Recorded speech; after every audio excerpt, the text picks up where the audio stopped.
Oh, we back. We're back. We're back on a Sunday night. We're back. We're back. We're back in this bitch tonight. Yeah. Yeah. What's up? What's up, peoples? Let's take a look at what we're looking at. Let's take a look at what we're looking at. So it say right there. It say right there. Final Antonov flight. Final Antonov flight ADB 320F. If you look that up, that is the final flight from Billund, Denmark to somewhere in the Ukraine. Yeah, Kiev, Ukraine, I think is where it is. So I was going to do this video last night, but we wound up doing the new A320neo instead, which was awesome. Awesome. Before you do anything else right now, please like this video, please subscribe to this video, share this video. My name is Greg. I'm going to be your internet pilot tonight. So without further ado, let's get into this here video. As soon as my computer transitions so you can see everything. 1 second, we got a little bit of technical difficulties. The computer froze, it looks like.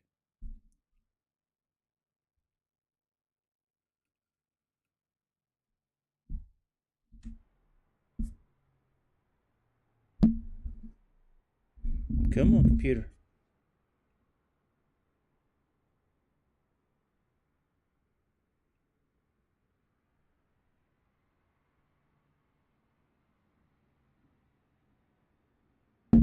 Come on. Oh, there we go. All right, computer's good now.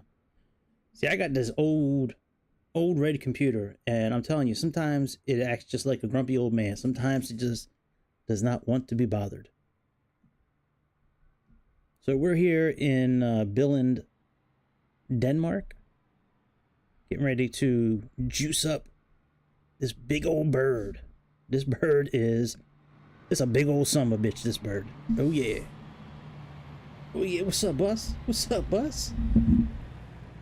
So we're parked at gate 69. So we got the ground power already here. So let's go ahead and get into this here bird and let's do our thing. Hey man, you got that? I wonder, that looks like a DA-40. Let's go take a look at that thing. It looks like a DA-40. Oh, you know what that is? That's yeah, it looks like the engine's running, but it's not. Is that that's not the Piper Meridian. That could be the TBM 930 actually. Can we get into this thing and look? Oh, we can. Hey, black screens. Yeah, I've seen that before. I've seen them black screens before. All right, let's bring up our checklist. Now, typically, I use the co-pilot. So let's just see how it goes. I mean, we don't really need to, but let's just see how, because it makes it a bit more realistic, I think. Parking brake. Set. Battery switches. All right, let's come over here. Let's put all these bitches on.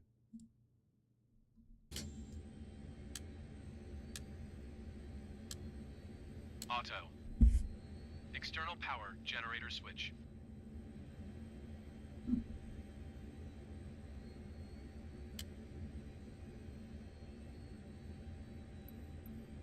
As required. APU-1 fuel heater switch. Off. APU-1 fire loop. On. APU-1 bleed air. On. APU-1 master switch.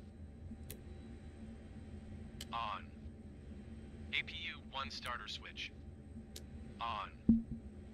Wait for APU-1 startup. Now, I typically don't have on like this lettering. You can see how like the description shows up and all that. But I have it on today because a lot of this stuff's in Russian, and I don't speak Russian. So it just comes in very handy on this airplane. You need to know where that is. It's right here under General Options. Go under Accessibility. So we have the tooltips that says adjust weather to display a tooltip if the currently selected UI element contains text that doesn't fit on the screen. Oh, we can get rid of that then. Instrument name tooltip. So adjust weather to display the name of each cockpit instrument when moving the cursor over them during a flight. And then adjust weather to display a short description of each instrument when moving over. I guess we can turn that one off too. I just need to know the name of it. All right, let's save that. Those tooltips come in very handy when you're flying propeller planes and you need to like move the throttle down to a certain percentage or the mixture. So APU 1N1 to 100%. APU 2 fuel heater switch. Off. APU 2 fire loop. On. APU 2 bleed air. On. APU 2 master switch. On. APU 2 starter switch. On. Wait for APU 2 startup. all right, let's wait.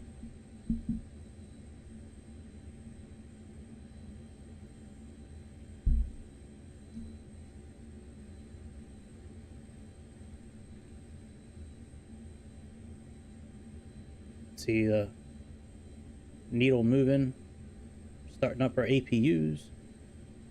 We can actually close these guards here. When we turn off the APUs later, we'll just flip this switch back and that'll turn it off automatically.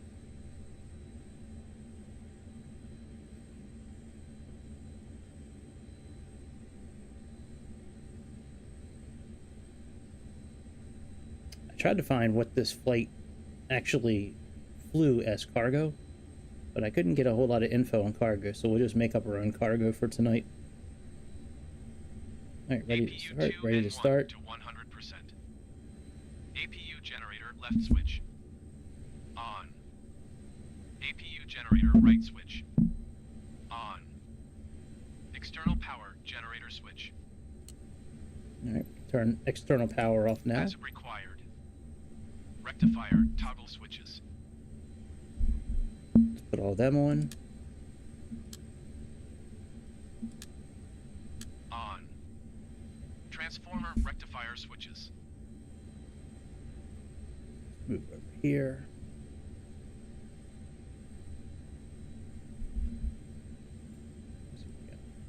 One, two, three, and four. On. Instrument / nav master switches. Yep.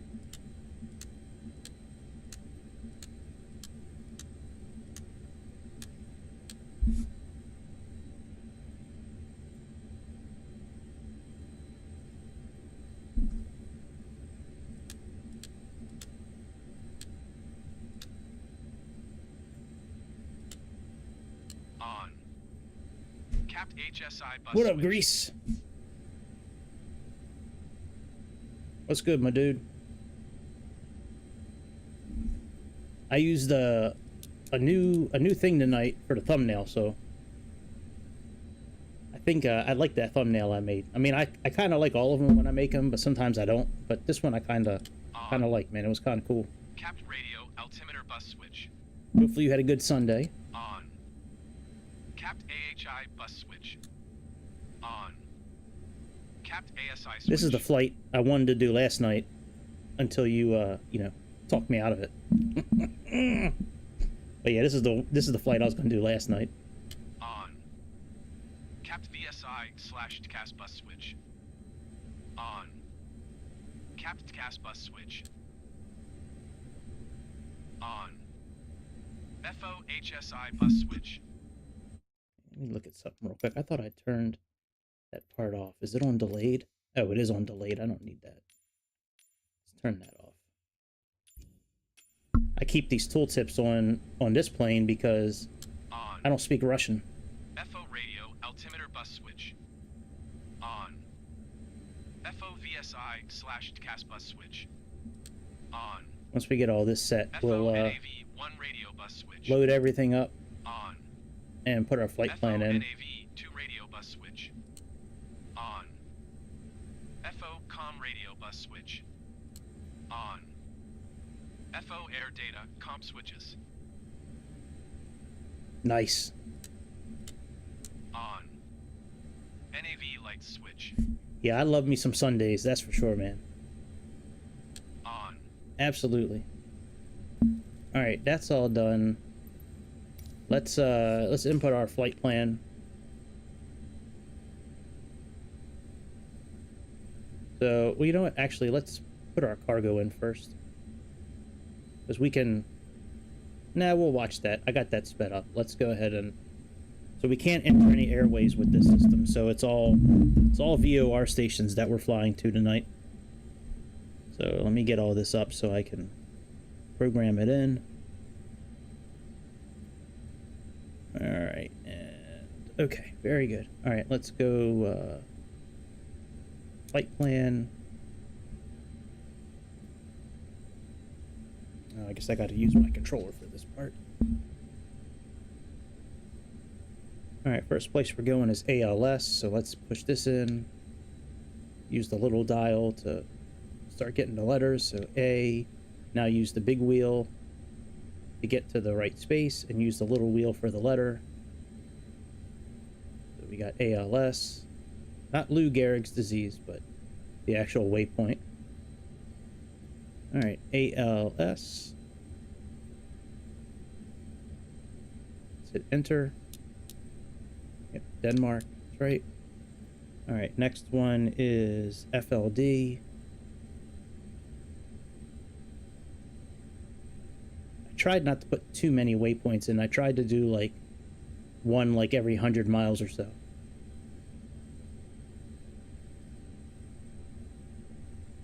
FLD. And we got DRE for Dr. Dre. Yeah. Rolling in my 6-4 Bennett. What all my homies saying?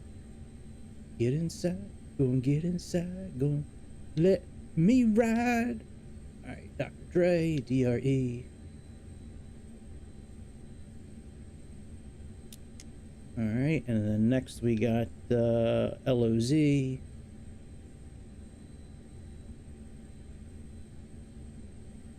Yeah, I haven't flown this plane in a while, and I don't know. Every time I pass by it in the menu system when I'm choosing a plane, I'm like, man, I can't wait to fly that plane again.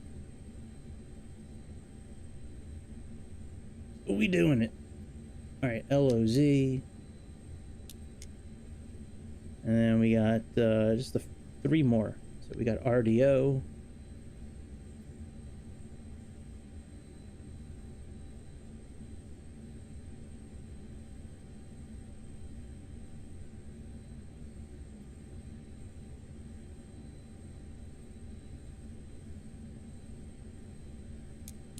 Alright, then we got RVN.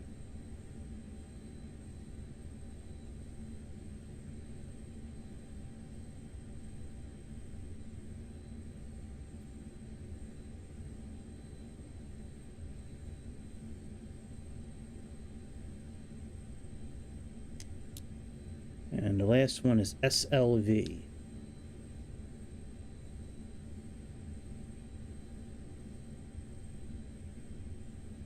And then we got to choose our procedures. We have 3, so we got to choose them as well.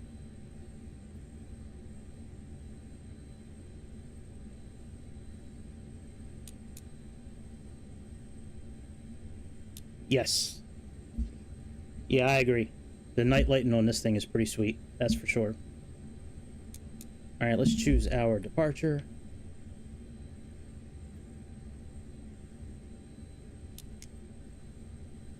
And we are doing ALS 6A.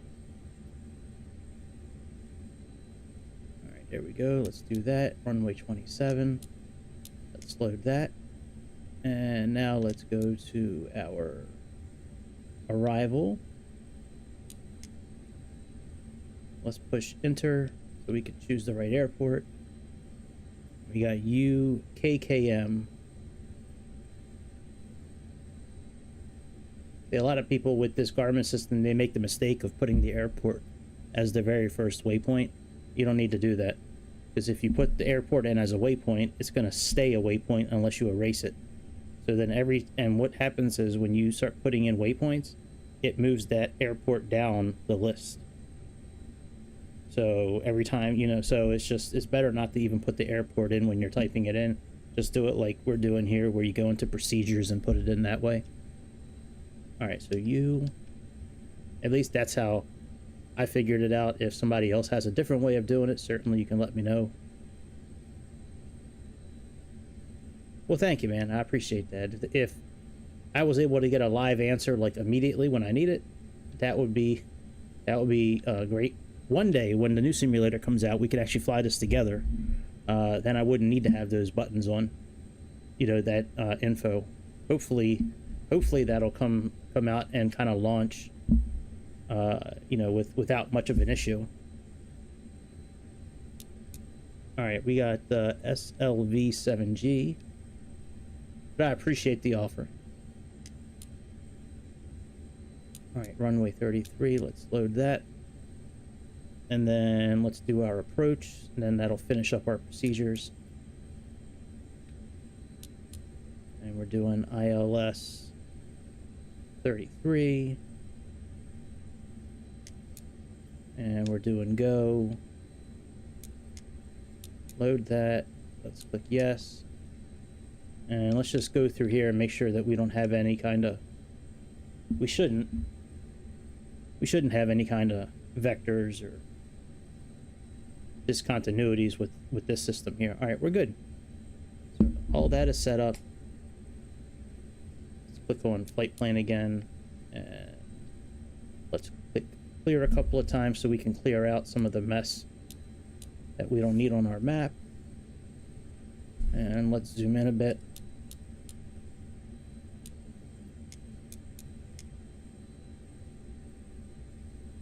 Yeah, you're right. All right, let's look at the checklist and see what's next. I'm pretty sure it's loading up everything. Oh, fuel and hydraulic setup. Oh yeah, I usually have GigaChad do that on his own. Let's bring in our flight plan first, and then we'll all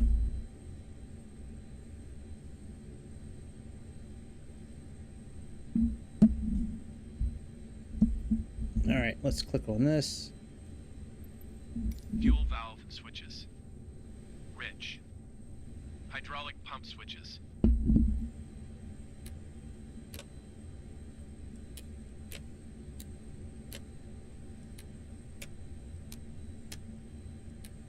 Off. Fuel pump 1-to-1 button. Now I am not Off. sitting through all this. Fuel pump He's 1-to-2 gonna go through every one of these buttons, and it's like 1 or 2 buttons on each panel that we need to do. So we're just gonna autocomplete this page, because after that, it's just the fuel pumps too, which... Oh, these are all the fuel pumps. Okay, yeah, let's autocomplete this page.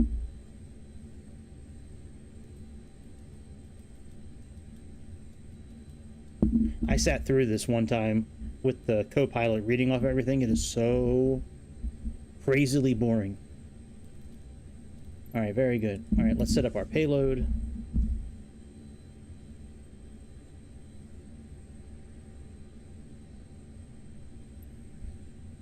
Ground tab open. Oh, let's go to options real quick and make sure we have this on fast. Yeah, we got fast. And I'll go over this 1S, 100S when we set up our altitude, but I had no idea, like the first 2 times I flew this airplane, that this was here. That works. But I mean, we can always switch places too. I mean, I certainly don't mind doing the engineer role. All right, let's click on ground. Let's make sure the chocks are in. Let's turn on the cargo bay lights, passenger area lights, and let's get this thing going.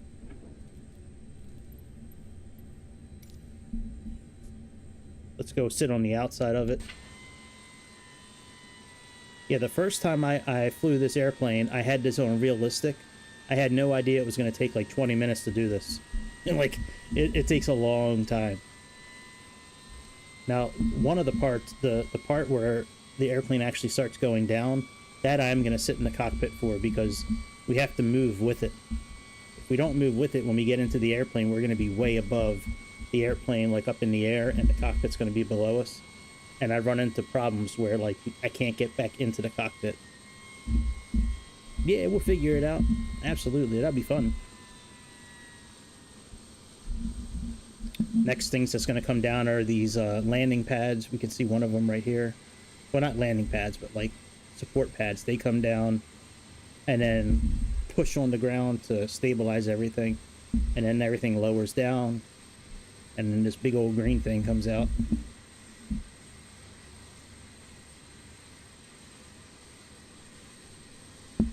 But yeah, I found this one web page. It was like Simple Flying, I think.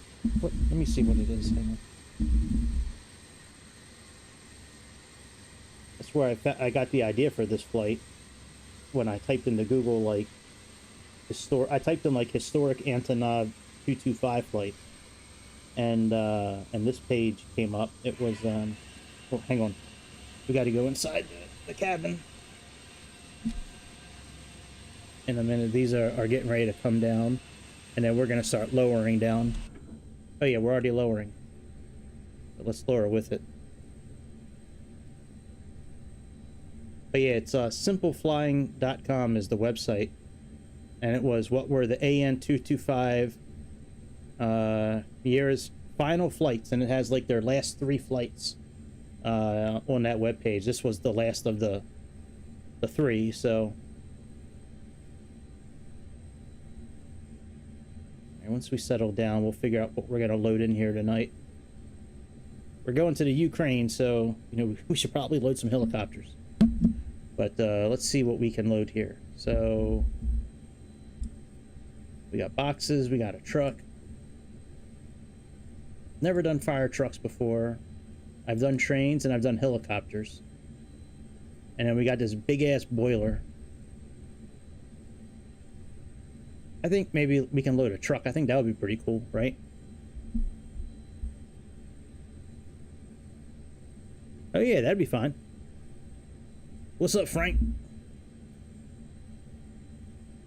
So we got the truck. Let's do the truck this time. How many trucks do we get? Let's we'll wait for this ramp to finish going down, and then we'll load in the cargo.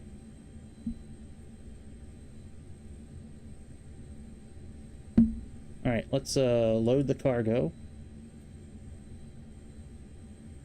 And apply the load. And we got to put some passengers in here, so let's put that about half, I guess.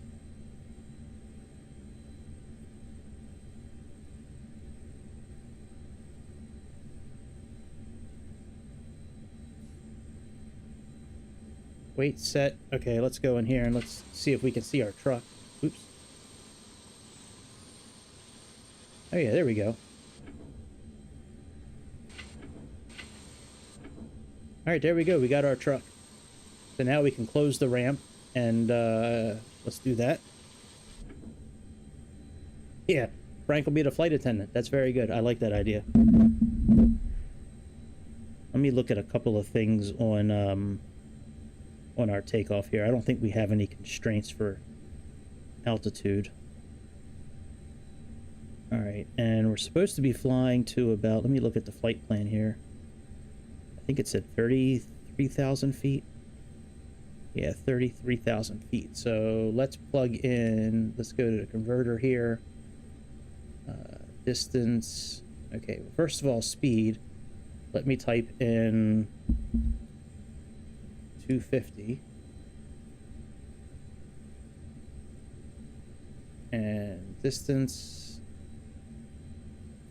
Let's type in, I guess 30. Let's do 31,000 feet. I think 33 is its limit. So let's do 31,000 feet. And the pressure I chose, because I'm not doing, so the date that I put in here, I actually put in February 5th, 2022. And the pressure I chose, oh, it should have had the right pressure in here. I chose 1022. I guess it didn't keep. Let me see if it kept the wind that I put into. Hang on a second.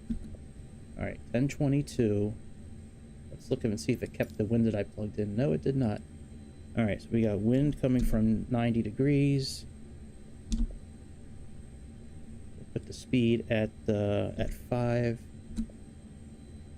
Wind gust from like 75. And we got speed is, let's do 3. And we'll have 2 every minute. All right, very good. All right, so let's set this for 1022.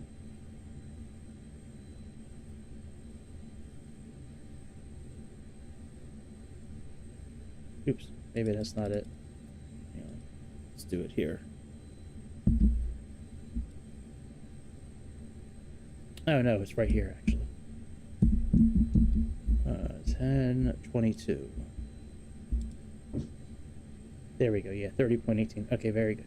All right, so that's all done. We got that loaded. Let's close up the main door.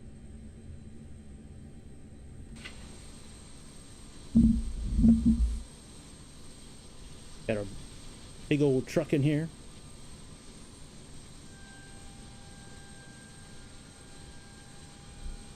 How awesome would it have been to actually, like, just be on one of these planes? You know, like, have that big old ladder you can go down between, like, the decks. I mean, it must have been so awesome flying on one of these planes.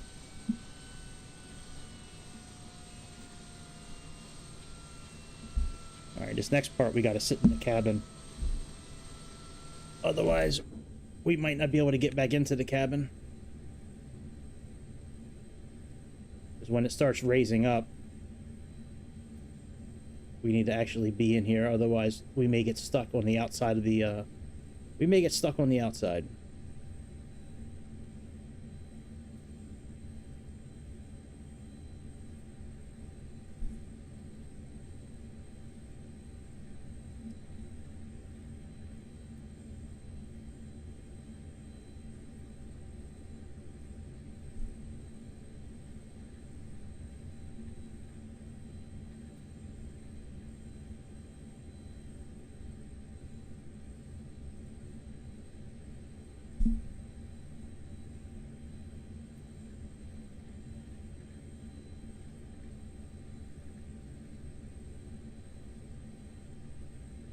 Alright, I think that's good. Yep. And now the little stands are going to be put away. I think we can close that door now.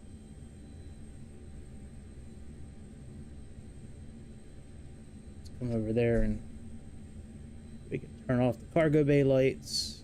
And we can close those doors.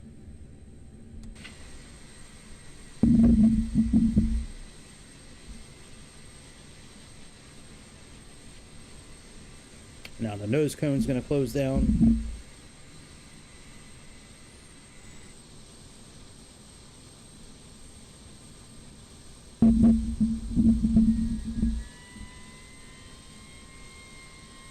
I don't really have the ATC active for anything today. We don't really need them. I'm not doing live weather. I know where the runway is, I think. I think I know where it is. I mean, we're at gate 69. There's only one runway. And I believe it's on our left.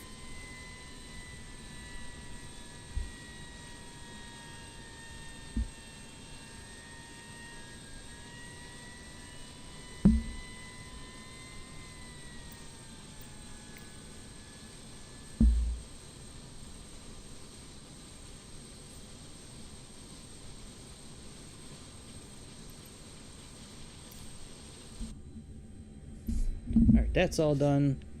Let's get everything started up. Let's finish our checklist here. Beacon light switch. On. Engine starter cover. Open. Engine start mode switches. They're already on. Rich. Mixture ratio switches. They're already on. On. Hydraulic transfer switches. Let's turn them on. On. Engine status. I have no idea where that is, so... Check. I've looked and looked and looked. I have no idea Hydraulic when they're transfer talking switches. about, so... Off. FADEC switches. On. Auto start button. Press. Start button. Press. Wait for English 1 to 6 startup. Oh, well, I gotta hold that button in. Hang on a second.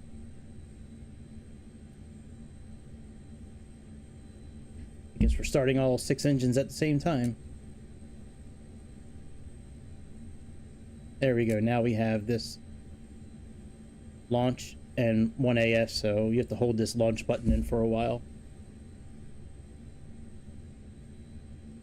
Now we'll start up all 6 at the same time. If you are gonna do 2x2 engines, that's the next checklist. What you would do at that point is you would just choose, like, if you're gonna do engines 3 and 4, select these 2 buttons, hold launch, you'll see the green lights come on, let those 2 engines start, then do 2 and 5, push those 2 buttons in, hold launch. So the way we're doing it now, we're just starting all 6 at the same time.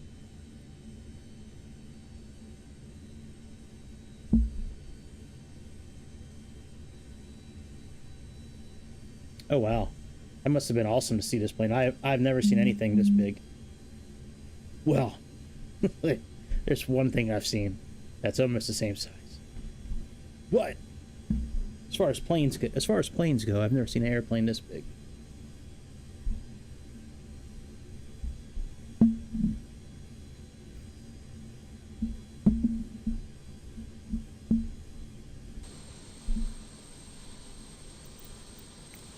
See what kind of we got 14 cameras. Oh my god,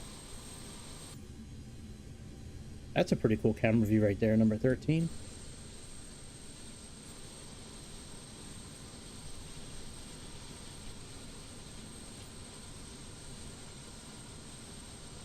So 11 and 10 are pretty cool. Oh, I like that one too.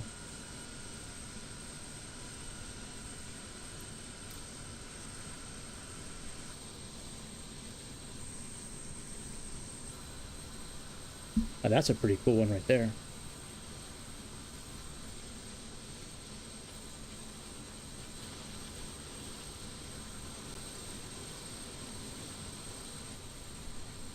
I don't know. I think I like, okay, so we got number 11 and...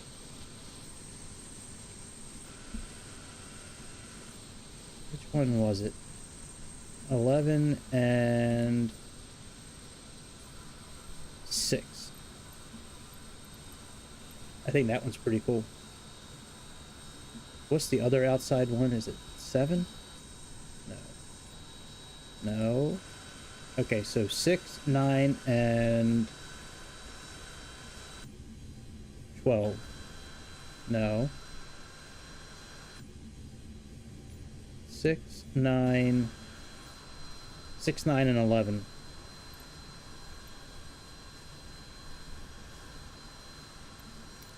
I like those.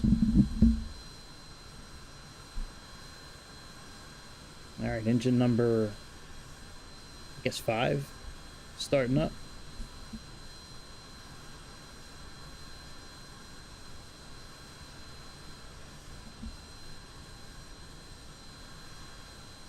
That's crazy that, like, people have been, like, sucked into these engines before. That's got to be a horrible way to die, man. Like, out of all the ways you could die, like, getting sucked into an engine like that's got to be probably the worst. I don't know, maybe it's painless. Maybe you don't just feel a slight pinch and that's it. I mean, I don't think you would live through it. I mean, even a Terminator would probably die going through that.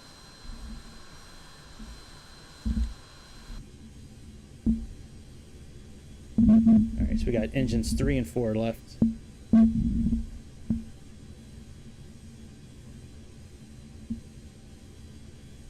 Yeah.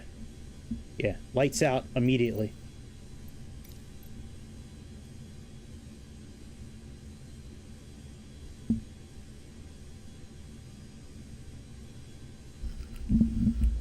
Alright, while that's starting, let me get refamiliarized with a couple of things with the autopilot. So, if I remember correct, this is what we're going to use here. This pitch knob, that's what we're going to use to go, you know, angle up and angle down. We need to use these idle switches for takeoff. I know we need to adjust a couple of these buttons down there. We'll do that. Then we have course button. We need to set this for navigation, auto throttle. I don't really ever use these buttons here. I mean, I use the altitude and the airspeed, but I don't use this vertical knob or these buttons here. Mach button. English 1 to 6 and 255%. Hydraulic switches.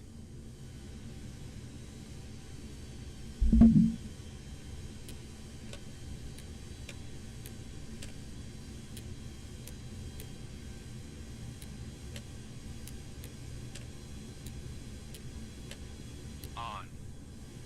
Engine starter cover. Close. Engine generator switches.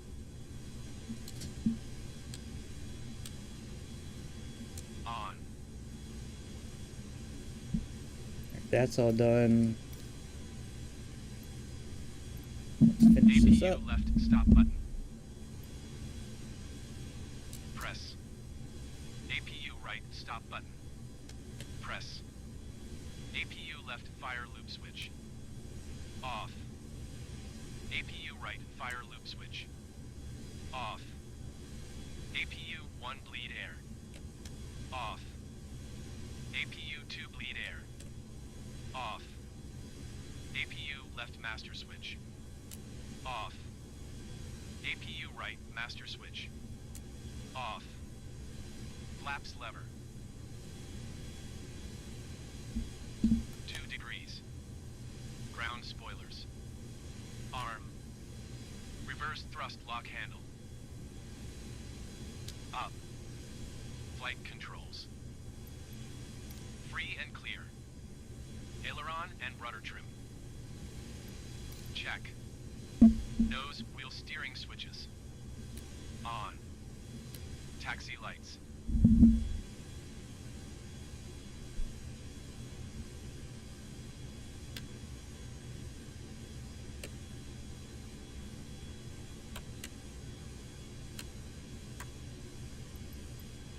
On. Logo lights. On. All right, let's come down here.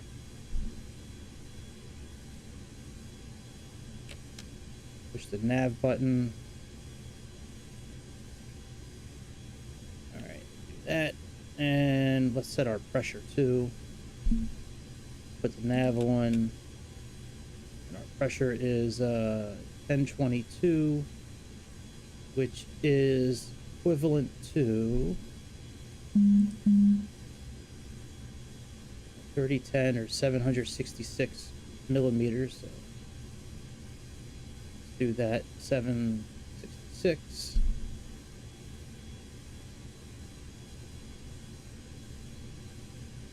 That.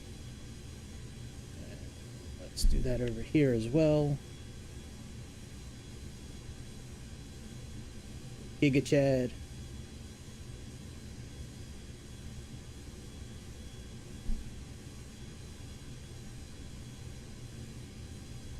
Got 1022. And then let's set our airspeed is going to be 463.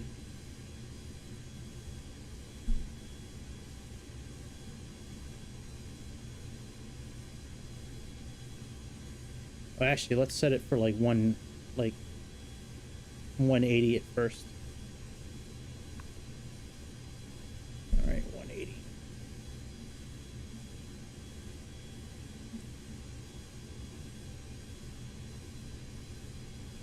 It's 333.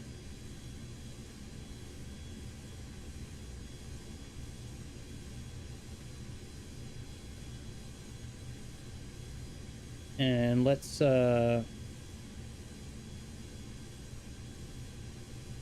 just put in our cruising altitude. So we have a cruising altitude of 31,000 feet. That's 9,448. So let's say 49 meters. You come down here to options, this 1S and 100. That controls the altimeter. So if we click on 100, come over here, now this will go up by hundreds. So we have 9449, so we're going to do 9400. And now we're going to click on that 1. And now we're going to plug in 49. I had no idea that that button existed. The first 2 times I flew this plane, I sat here and just let it spin up to like this altitude, like single digits. Crazy. I was like, there's got to be a better way. All right, AP selector, true airspeed. Let's do that, and that's fine. And AP altitude select, that's fine as. Let's do RAT, which is the radial altitude above ground. All right, so we're ready for taxi. So let's go ahead. I think we can just. Yeah, we should probably get back up a little bit, I guess. 27's up there. All right, let's get a pushback. Let's try not to use them, but it is what it is.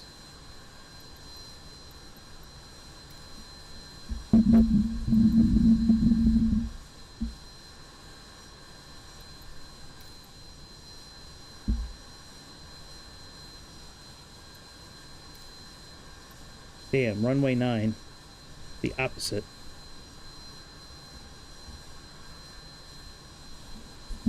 I gotta choose a new departure now.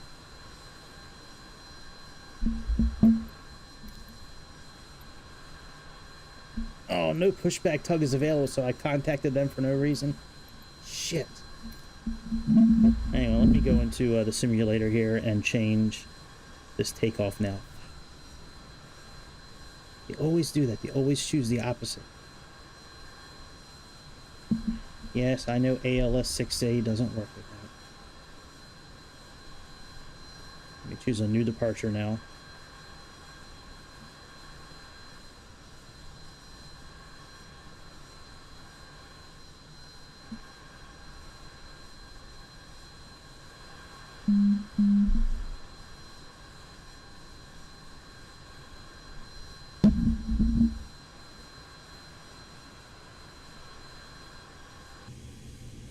No, I don't think there is pushback on the tablet here. It's got, no, there's no pushback with the tablet. That's alright, it is what it is.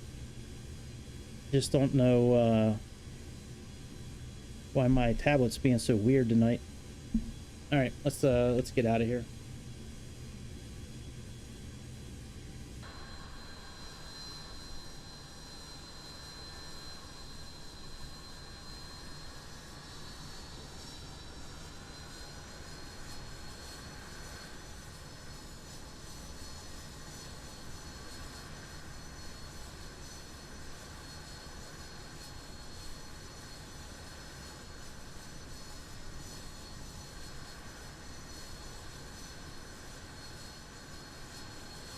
Alright, so it's ALS 6B.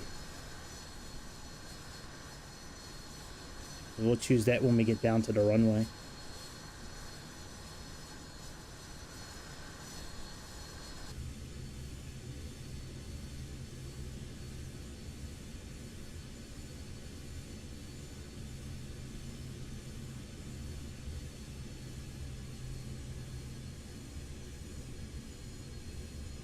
Bring up our checklist.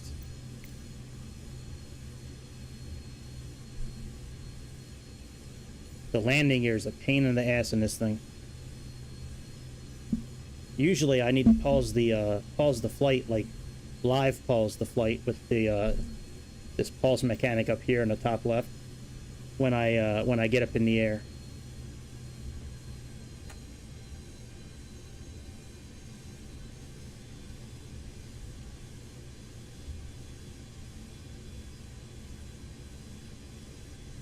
There was no heavy ramps. All they had, the largest one they had was medium. They had small and they had medium, that was it.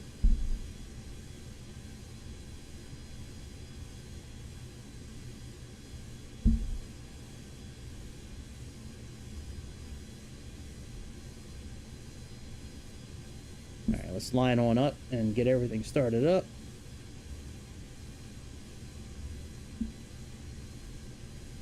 Turn the lights down a bit to make it dark outside. Actually, I'll leave the lights on now. We'll turn the lights off for landing tonight. I'll leave the lights on right now.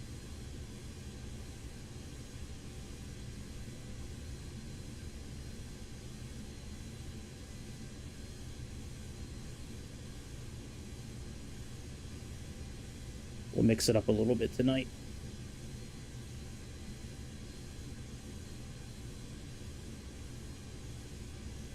Yeah, I mean, it makes sense. I figured I'd take a chance since, you know, this plane flew from here in real life, so. Alright, let's put the parking brake back on. Let's reset our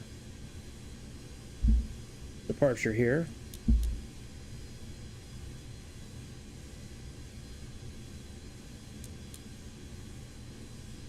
We're doing ALS 6B.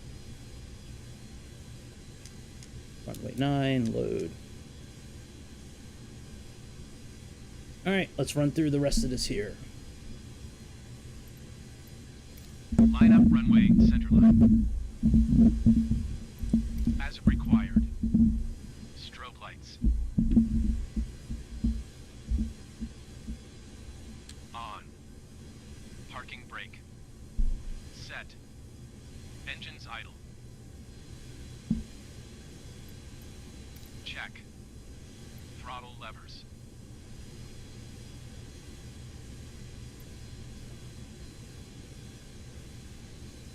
Move them to 70.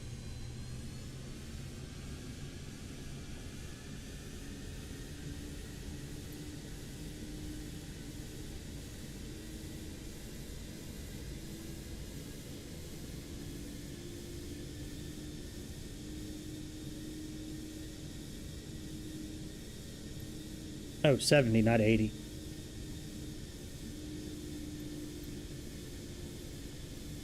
All right, let's let that sit for a minute. 70% N1. Throttle levers.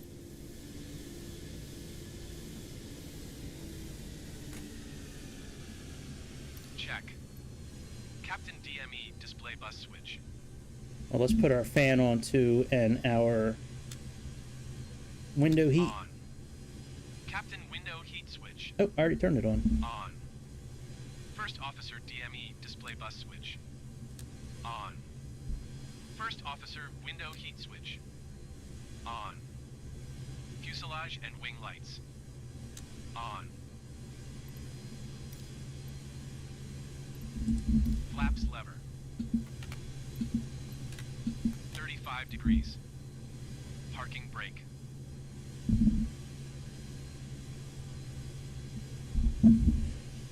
All right. Let's release the parking brake. Release. Throttle levers. Oh, let's pause this. I don't want him talking to me while I'm doing this. I don't like when it moves. Hang on, that's really loud. I don't like when it moves the camera automatically.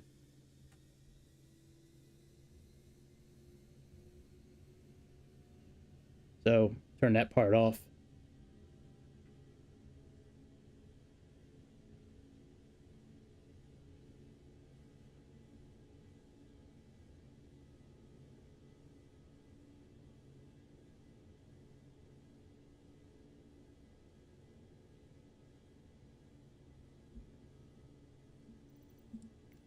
All right, let's pause that. Now let's put up the landing gear.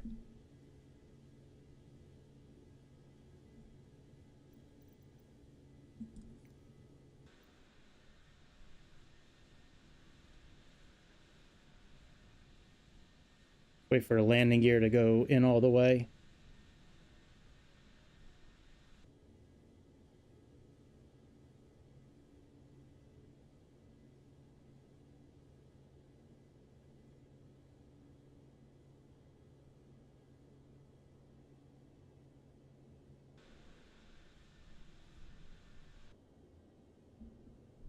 All right, landing gear is in. Let's go ahead and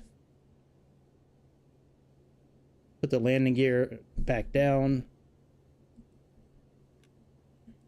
and lock it. And let's go ahead and turn off the fuselage lights and those lights.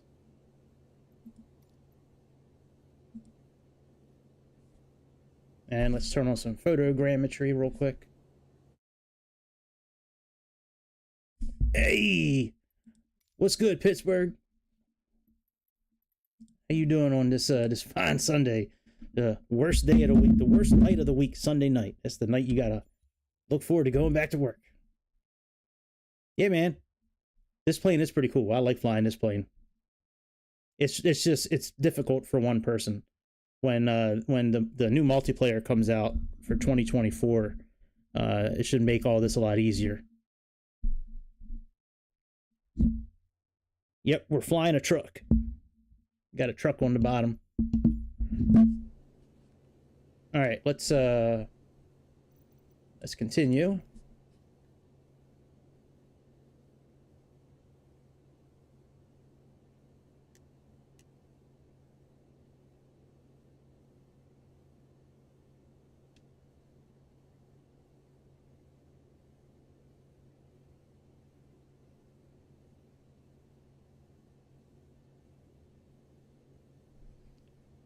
Okay, let's put on the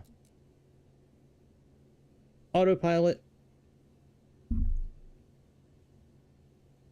Let's put up our flaps a little bit. Let's lower our nose a little bit.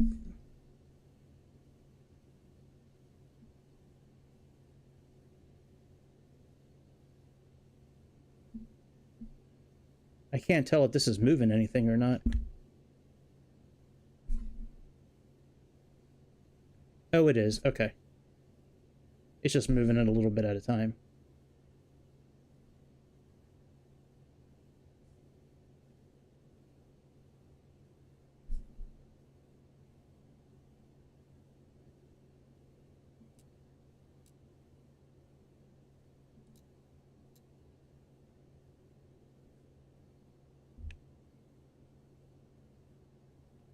All right, what's 250?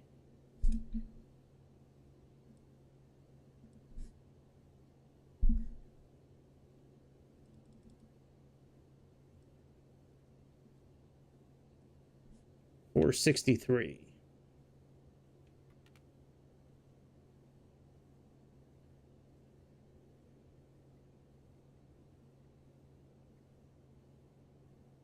All right, that's good. Put on the auto throttle.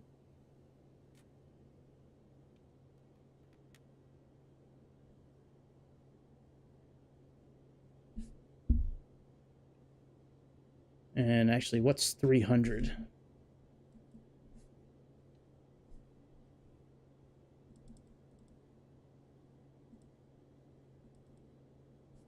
$555. All right. All right. Flaps are all the way up. We can release this now. Oh, we never did put the high-speed idle switches on. Damn it. That helps with takeoff. If you put those on before takeoff, that helps a lot. All right, we got to put this on 555.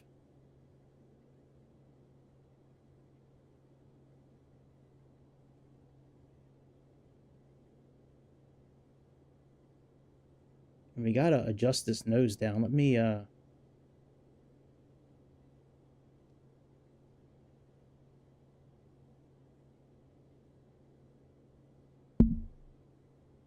Yeah, it doesn't work as well with the mouse wheel. It works much better with the controller.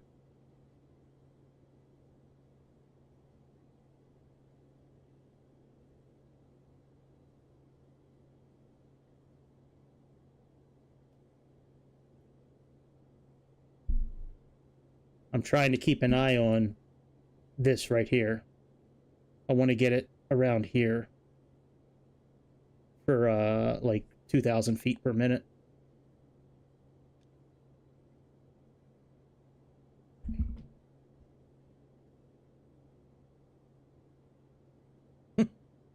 Yeah, I mean, there's some good things about Sunday. But at the end of Sunday, it's like, man, the hours are ticking down. Thankfully, I like my job. I like my job a lot. So it's not like I don't have it as bad as some people. But man, there's some people out there that just hate their. Oh, that's only 1,000. We got to go back up to 2,000. Yeah, but there's some people that just hate their job. I used to be like that. I had a job I hated years ago. It's just like every day, it was just like I wake up and it's just like nails on a chalkboard, just painful, man. Just didn't want to deal with it. All right, so we are all set for our climb. We have auto throttle engaged. We got our course, which is like LNAV. We got our pitch hold, which is, keeping us at this vertical speed here.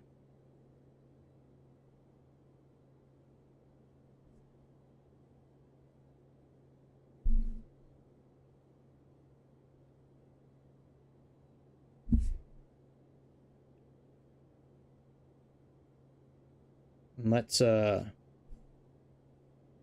click on flight plan so we can see our map.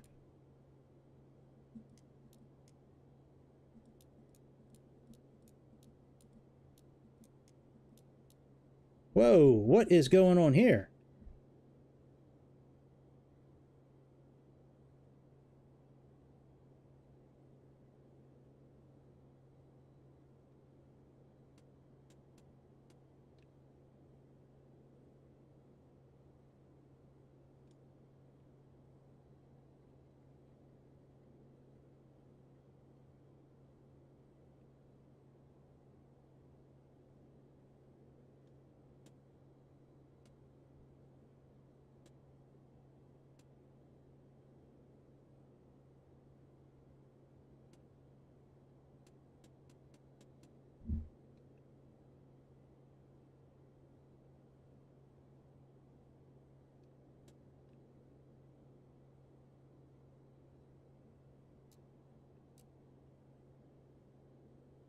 I wonder why I didn't follow our course. We'll get back on course. Let's make this turn here.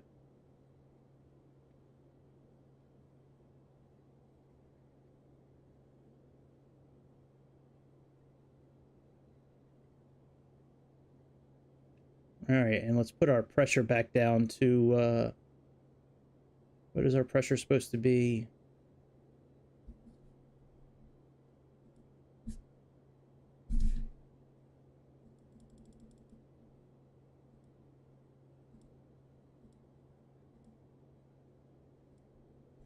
$760.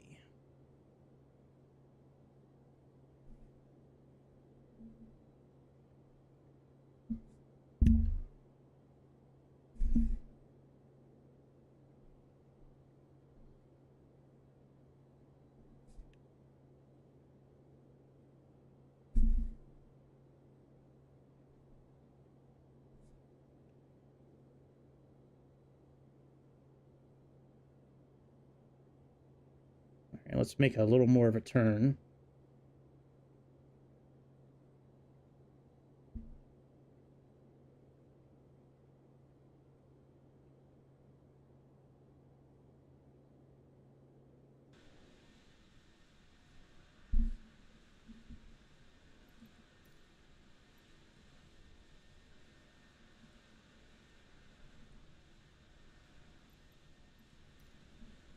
Yeah, that's crazy, man. I've never had this plane not follow the course it was supposed to follow.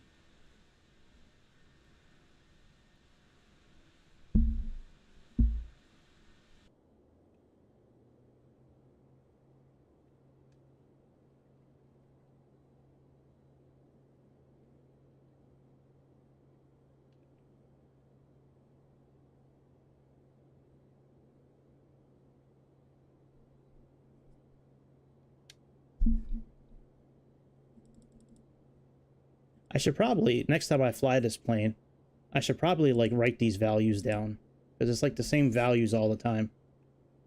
All right, so 481.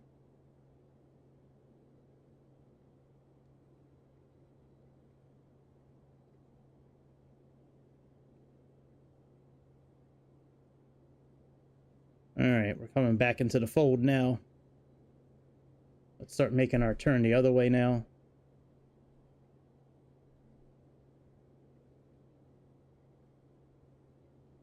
Towards the south.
Yeah, yeah, man. She got a big back end on her.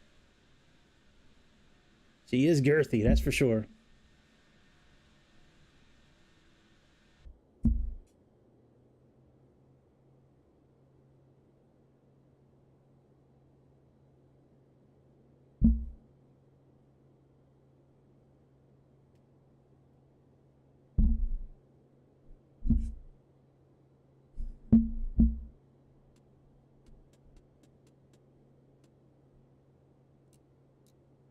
All right, let's see if it follows the course this time.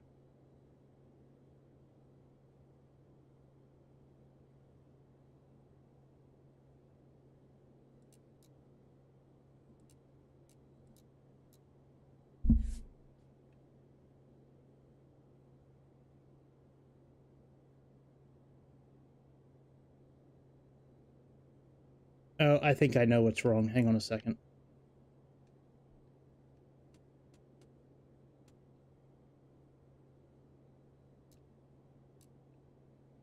Let's fly it like this for a few minutes. I think I forgot to flip a switch.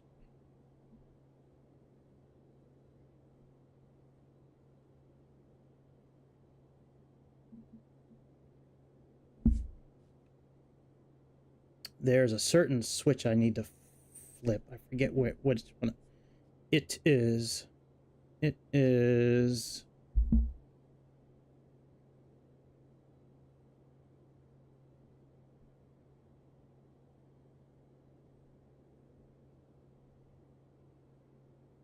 it's not those. There's a certain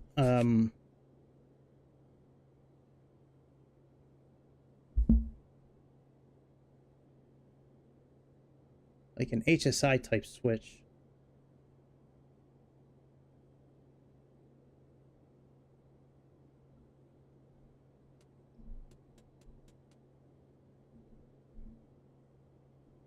Give me a second. Let me pause the flight real quick. Where is that switch? I could have sworn there was a switch I need to... Wings level.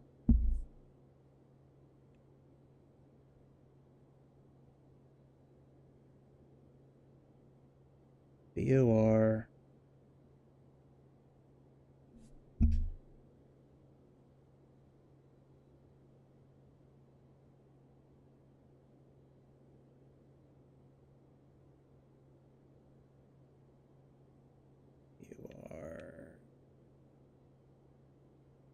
Where is this button at? Yeah, it's been so long since I've flown this plane, like I actually forget like which knob it is. I may have to pull up one of my old videos while I'm flying just to figure it out.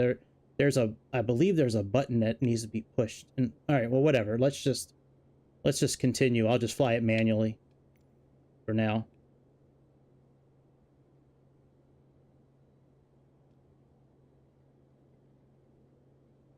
Oops, we need to go more to the southeast.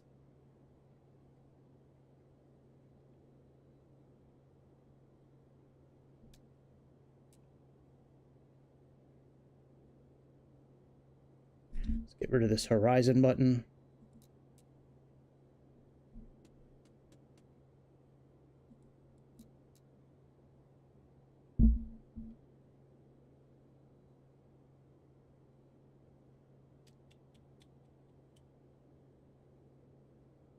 All right, we are just about at our altitude, so let's click our altitude button.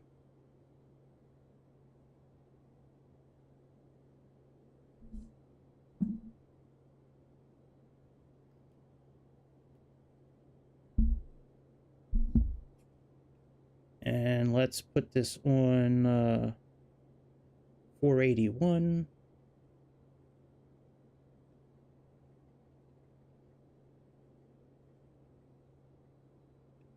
And let's put this on max here.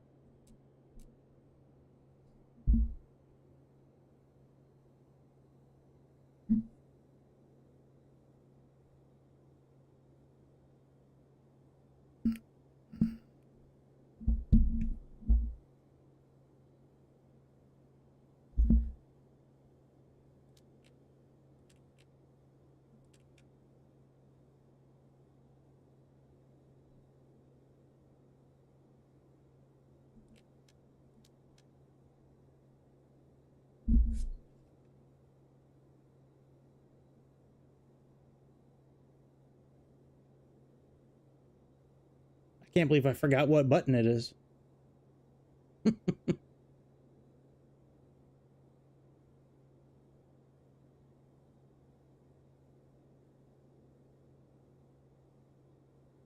right, let's go back more towards...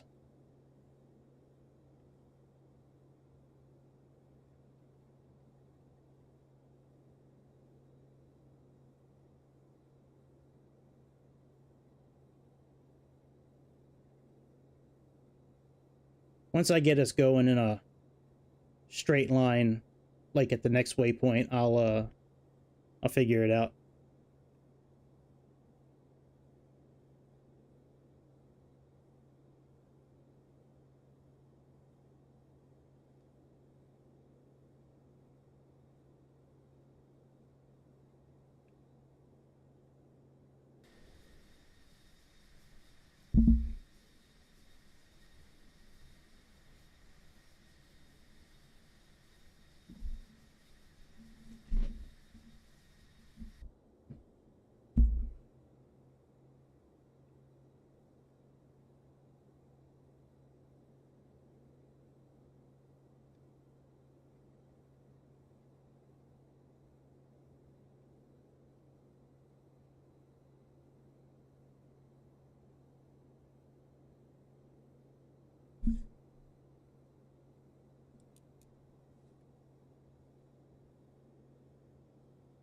Oh, you know what? It might not be my issue at all, actually. It might be the route.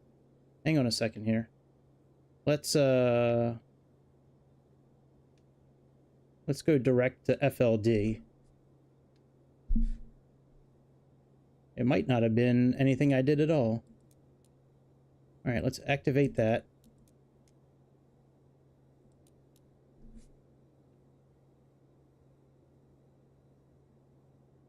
Let's put this on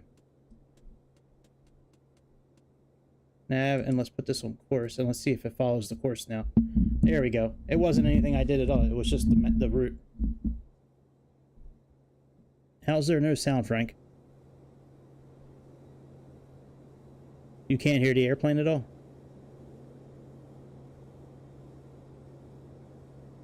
It's showing on OBS that it's coming through pretty well.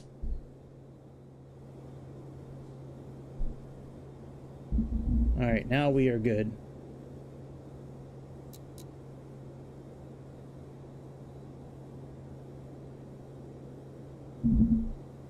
Yeah, looks like it's coming through over here. Let me get on YouTube, Frank, and see what's up.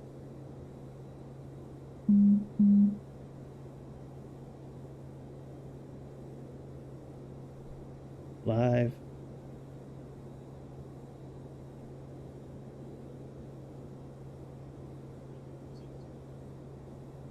Yeah, it's coming through.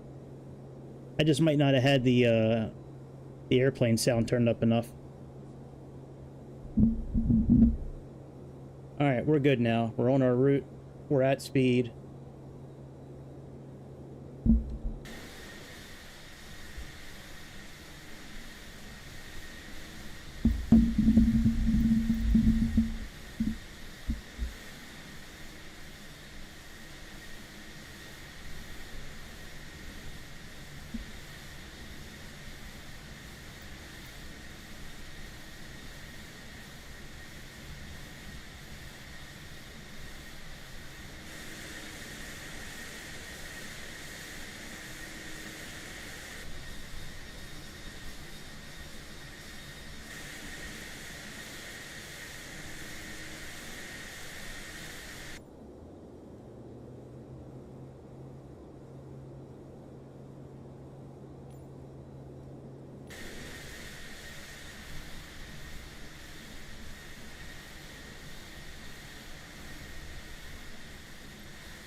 Oh yeah.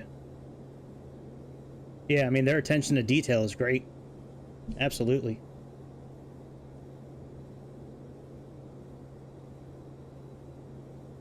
I think what happened is when I switched the departure procedures, I never went back in to actually look at the route after I put the departure procedures in, and it looked like there was a waypoint in there that the navigation system didn't understand. So when I tried to put the autopilot on to capture the course that we're on, it didn't know what to do, so we're good now. The landing's going to be a little strange tonight. Like, we need to fly like right to the airport and then go to the south and make a big loop and then come back in for the landing. Oh, I liked it a lot. It's got a lot of potential to be really good. I mean, the graphics were excellent. The noises were great, like the engine sounds and the buttons. The handling was great. The plane handled great. I thought the plane was great. I just there's a couple of things that I you know, I'm sure they're gonna fix by the time it launches. Just little things like, you know, having charts available on the map, you know, on the tablet, being able to import the flight plan, that kind of stuff. But no, I mean, the interface was easy. The buttons, overall, it's excellent. I can't wait to do more flights with that plane. I was actually online today looking at EasyJet and Wizz Air flights to try to find something I wanted to do, and then I was like, oh yeah, I want to do this Antonov flight. But yeah, I really enjoyed that plane last night. That was a lot of fun. That was the most fun I've had flying an Airbus in a while. That was fun. It blows the A330 out of the water, that's for sure. You know, that A330 from LV FR, I think is the guy who made it. Yeah, this one, that Innobuild one blows that other one right out of the water.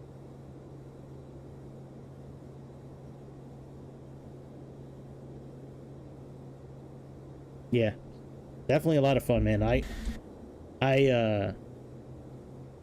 I'm looking forward. I mean, if that's a sign of things to come with the new simulator when, you know, when it finally comes out, I mean, it's gonna be exciting. That's for sure. All right, let me. Oh please! I always loved the A320. I just never liked. I don't like the one that comes with the simulator. It's boring to me. Like, there's not like, I like pushing buttons and doing stuff. That plane's like, you know, it's a beginner plane. Yeah, that would be cool.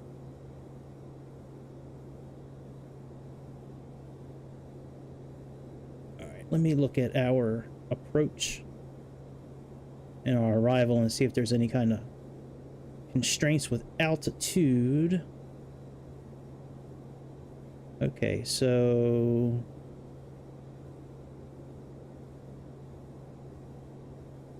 is that really our arrival? Oh yeah, here we go. Okay. So when we get to go, we need to be at or above 2960 and a max of 210 knots. So let's pull that up on our thing here. Let's go to VNav. And we need to be at or above 2960, so let's just say 3,000 feet.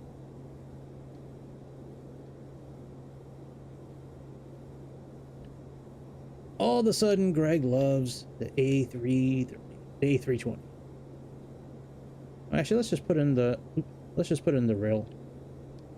2960.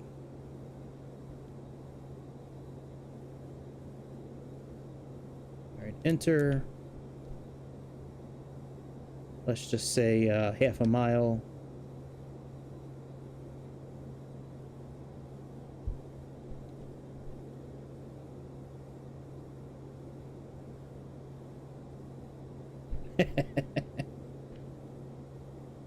I think I bought a couple of livery packs for that plane, actually.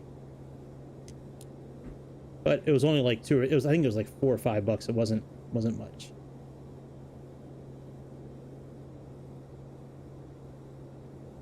You okay? You okay? All right, so half a mile before go. And let's push enter. Let's say a vertical profile of, I guess, like 1,800 feet maybe. Wow, we got a while to go. Yeah, this was a long flight. All right, let's go ahead and speed up the sim a bit.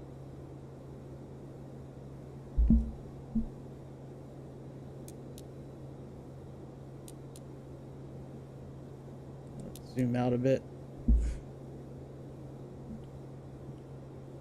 All right, let's go 2x. 2x speed up in this bitch.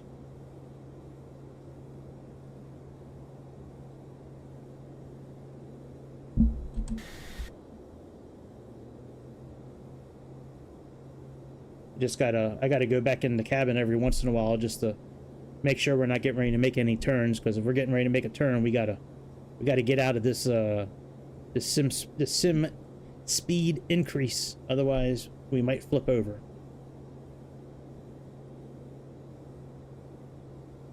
With this sim speed increase, it makes turns so violently that sometimes it feels like it's gonna flip the plane. But yeah, I don't know if this particular flight was the absolute last flight, but that website, I think it was Simply Flying, I think is the name of the website. It had the last 3 flights for this particular plane, the 225. And this was the last one listed, so this might have been the last actual flight. I mean, it flew back to, like, its home base, you know, in the Ukraine, so... I don't know. I'm not sure what kind of cargo it flew, but... we still got a good ways to go. Let's go back outside and play around a bit. Oh, tonight's flight is, give me a second. Let me, look on the flight plan. The one from SimBrief. It is... that's that. That's the weather. I'm trying to find a mileage on this page. That's not something I usually look at. I want to say it was like 1,400 miles.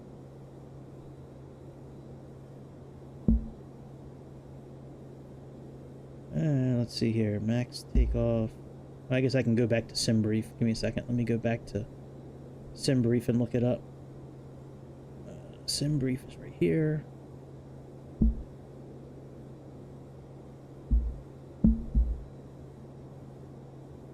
Okay, let's view that flight plan. Yeah, it's about almost 1,000 miles. Just under 1,000. All right, we're coming up on a turn here pretty soon. How many miles we got? 27 kilometers until our turn.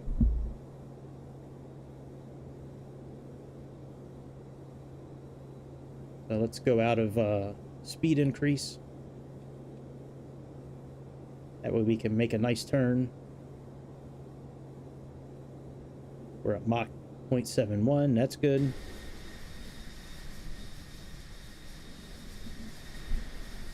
I think we're getting ready to go over. I think this is part of Germany we're getting ready to fly over.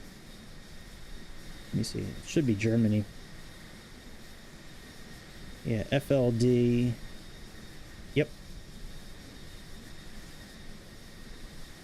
Friedland, Germany. And then the next waypoint is Drzedenko. I think that's in Poland, I think. Well, it might be Germany still, actually. No. Nope. Might be Poland. Oh, whatever. We go through Germany, Poland, and then I think we get into the Ukraine.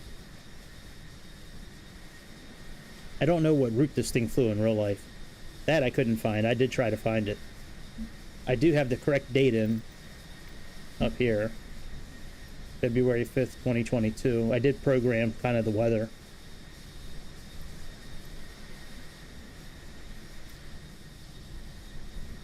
Alright, there's our turn.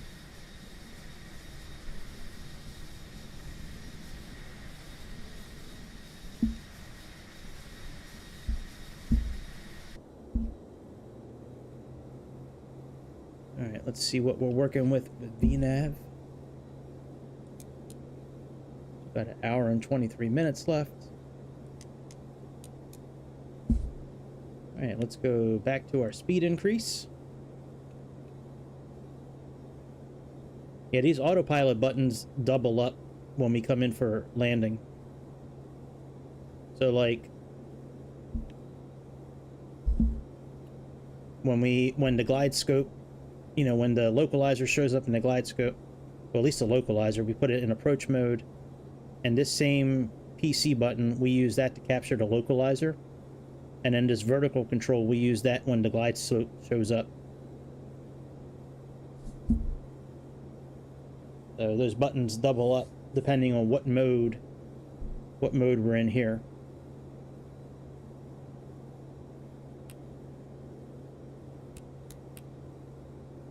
There's our true airspeed. And that's our autopilot. That's what we really are above ground.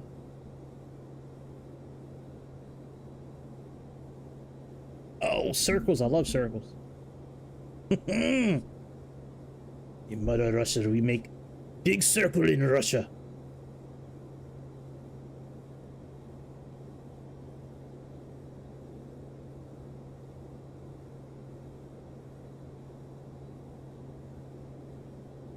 See how this thing looks in the dark. In the dark.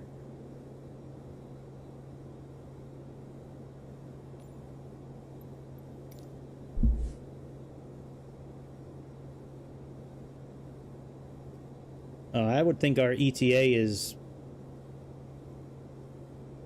probably an hour. I mean, we're in. I'm you know, I increased the sim speed, so it. And I don't think it'll be terribly long, but it's just over an hour right now until we begin our descent. So probably about an hour and a half.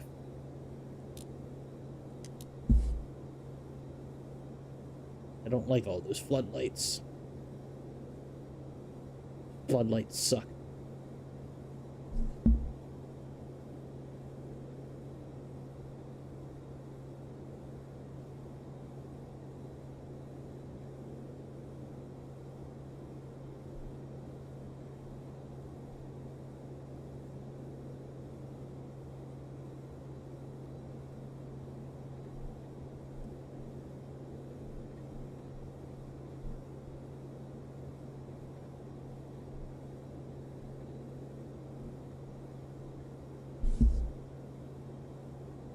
Yep. Pray for the Ukraine, that's right. Well, I got mixed emotions about that, but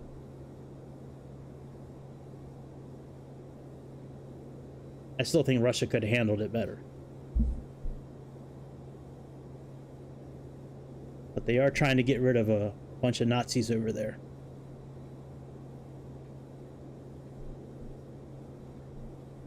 The Azov battalion.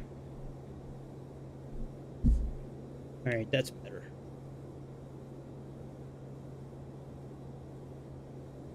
We got 39 kilometers until our next turn. Yeah, I think Russia could have handled it. Yeah, that's right. I'm definitely a sinner, that's for sure. Yeah, I mean, Russia definitely could have handled things better. But yeah, they're trying to, I mean, at least at first they were trying to get rid of the Azov battalion, which is a bunch of Nazis that live over in that like northeast part of Ukraine. All right, let's slow down.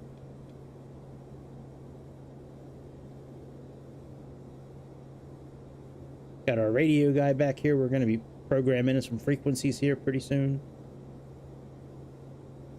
Got our course and our nav radio. We got our communications guy. We got our power guy. Our engines guy. Engines and hydraulics. Man, this thing looks so sweet, man. I love the green lights.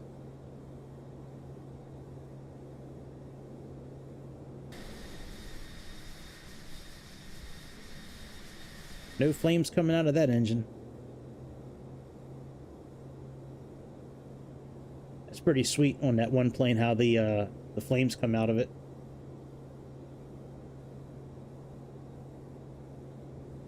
Yeah, that's true. You can hold a Christmas party inside this cockpit here, man. I have like 40 people in there.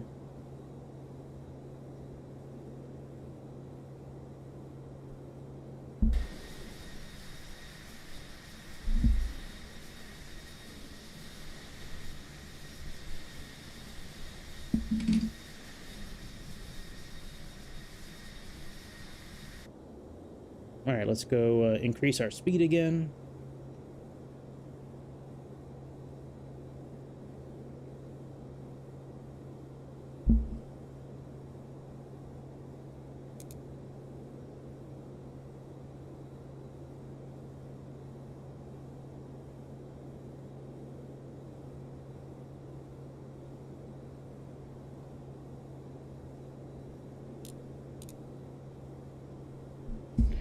So we got 153 miles to our next waypoint, I think. Let me see which waypoint we're going to. Yep, 153 miles to our next waypoint. So we got a little bit of time.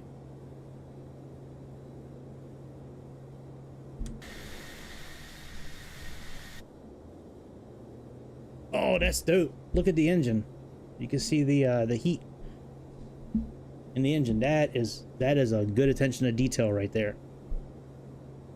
Very good, guys. Very good. Oh yeah. Yeah. Yeah, ISIS claimed that attack real quick. That's crazy how ISIS is making a comeback. They were gone for a few years. And good old Donald Hump was in office. They were gone. Donald Rump. Chocolump.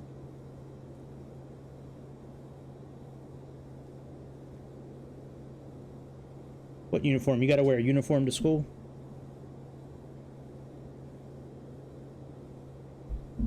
You rich, Frank? I knew you were rich. I knew there was something about you, man. You go to one of them big old fancy private schools, man. Excuse me.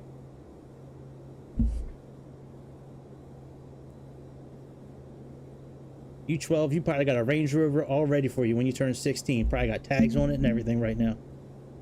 Just waiting for you to turn 16. Then they flip you the keys. Be like, all right, Frank, here's your new Range Rover, full-size supercharged Range Rover.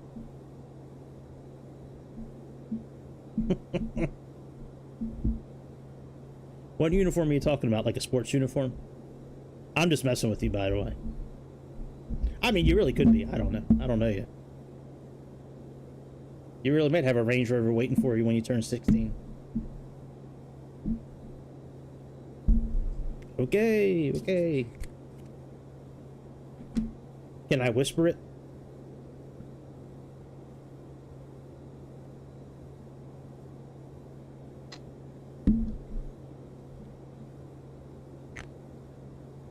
I'll whisper it, that way nobody else hears it. Just kidding.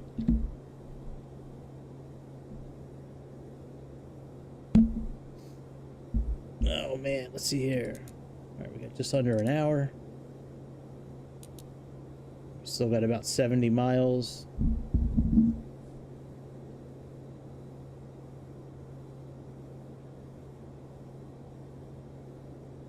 Oh, don't start, Grease. Don't start. All right, I think I'm oh yeah, I'm still in the speed increase. I'm looking at this clock and I'm thinking, did I speed up? But yeah, I sped up. Look how quick the seconds are going.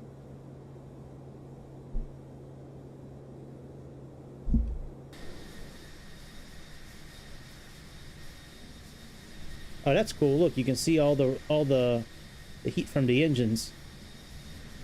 I mean, I know we just saw it, but that's cool how on the back of it here you can see all of it. That's cool.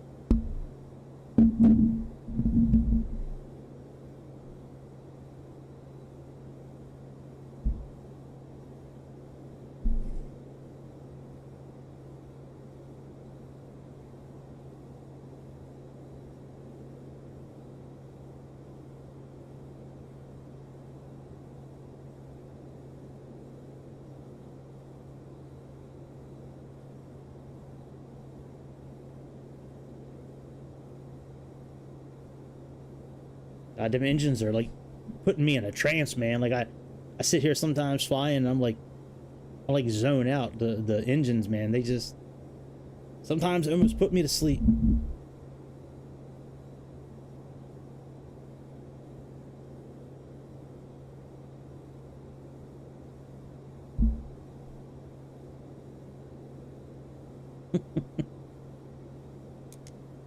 All right, we got just under 50 minutes left.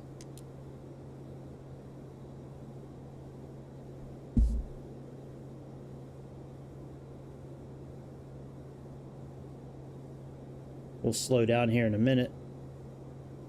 Once we get a little closer, we got about 25, 24 kilometers until our next little turn.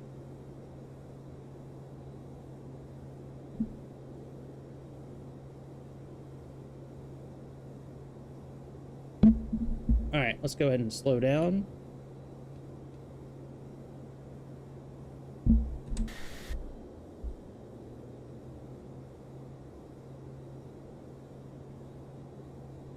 I don't know how it's showing up on YouTube right now, but man, the way the light is like bouncing off the underside of this wing with the engines and all that, I mean, it looks so good.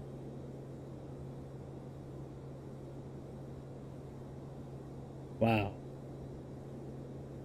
It's amazing the difference in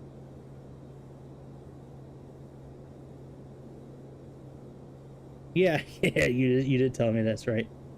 Yeah. It's amazing the difference in quality that all these teraflops give you versus the Series S. Yeah. You are out. And got all 12 teraflops working right now, man. Making these graphics something else.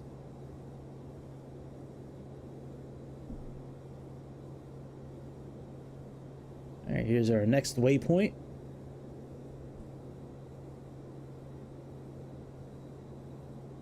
This is not my favorite view in the drone, but I like the sound the best.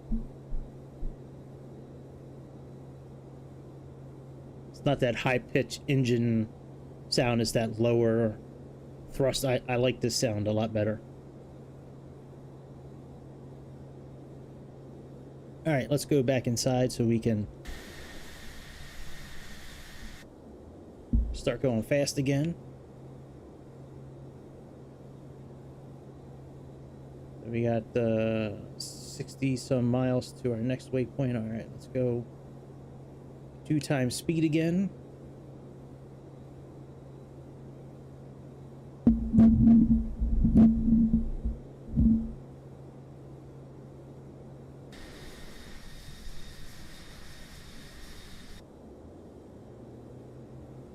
Anyway, let's put the lights back on outside, and then we'll turn the lights down again for our landing.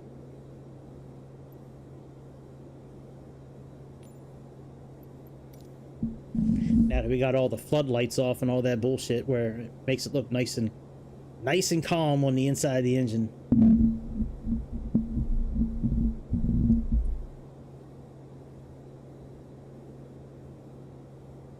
Yep, that's true. Very true.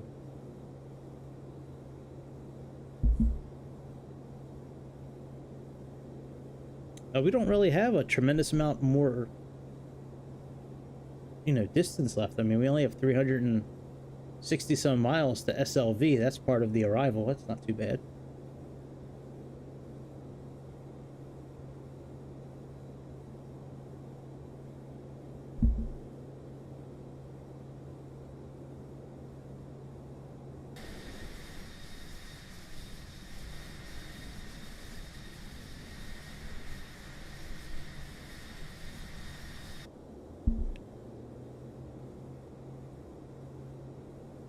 All right, 50 kilometers left until our next turn.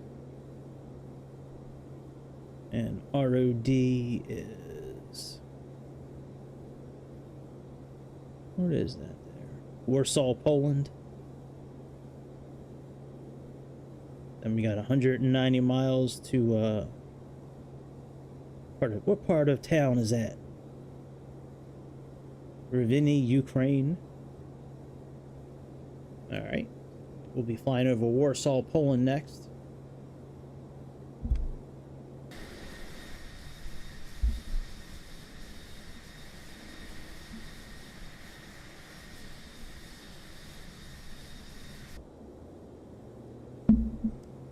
Hey Frank, I bet you if you didn't acknowledge Grease when he says that, I bet you he would stop doing it. Like if he writes it again and you just don't say anything, he probably won't laugh because he's probably laughing right now because he knows you got under your skin a little bit. At least that's how I am. I would laugh a little bit, but if you didn't say anything, he might not do it because then he wouldn't you know, get a little chuckle out of it.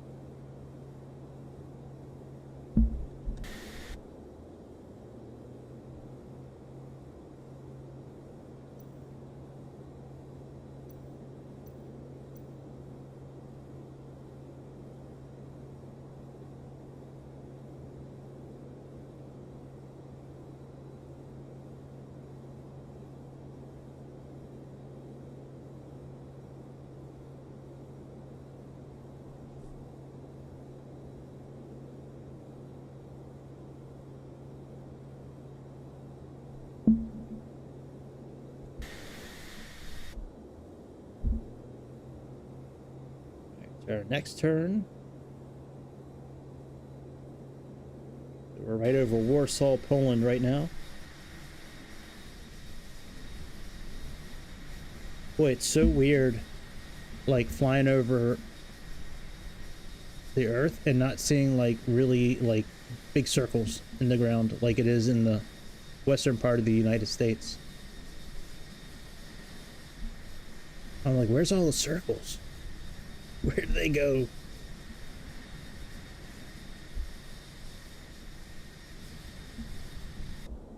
All right, let's check out our...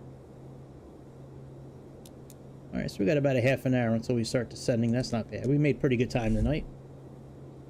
Thank God for the speed increase. All right, we got 340 kilometers until our next waypoint, so... All right, now for our landing tonight, let's program our ILS info. So we have... All right, well, we got a few things we can program here. Let's go ahead and program in... All right, so our course is 328. Let's program in the course. Let's do nav1 and nav2 the same way.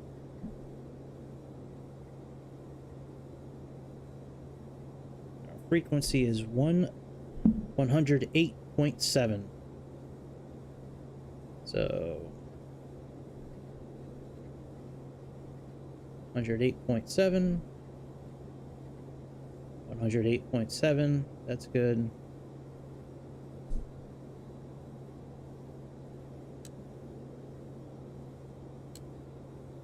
DME, VOR, got nautical miles, that's fine. Actually, we should probably put this in kilometers since that's how the rest of the plane is. And we do have an ADF as well. That's 590. Let's program that in GigaChad side. I guess we'll program it in our side too. We do have an ADF at the airport as well. Geo 590. All right, so all that is set.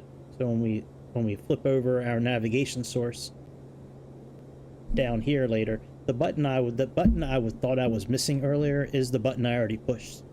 It's just earlier I couldn't capture the flight plan because the departure had us messed up. But yeah, when we flip over to VOR1 or land, that'll bring up that info. And then over here we can do like, you know, the ADF, or you know, we can put it in land as well.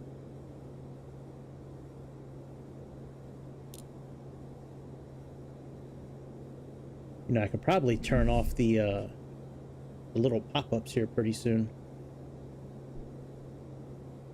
I mean, I kind of know what everything does now, so let me turn those off actually. Those do bother me a bit. Just the way it covers up everything.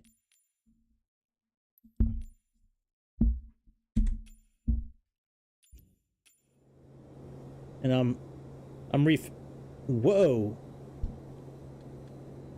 What is going on?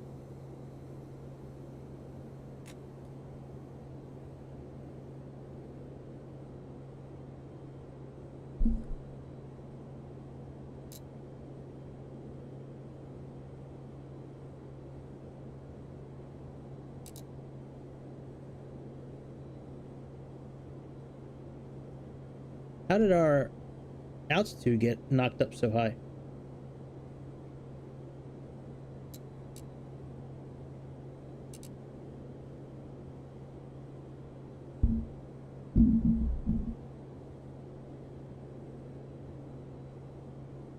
Oh well, is what it is.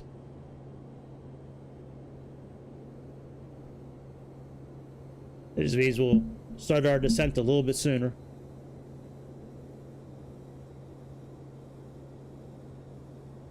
We got about 27 minutes left. And all right, let's go back into our speed increase. We can see the seconds ticking down here. They're ticking in, you know, real time. So let's go ahead and increase our speed by 2. Now we can see that second hand really flying around.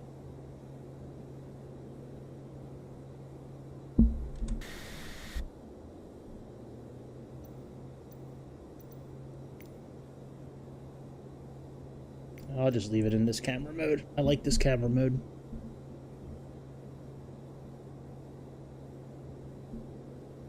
But yeah, we're going to start beginning our descent here very soon. Probably the next 10 minutes in real life. Maybe a little bit sooner.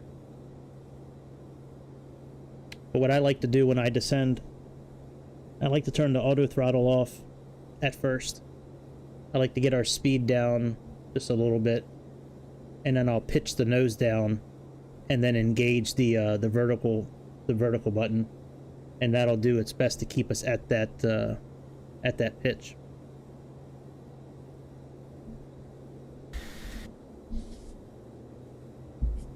Why are we still climbing?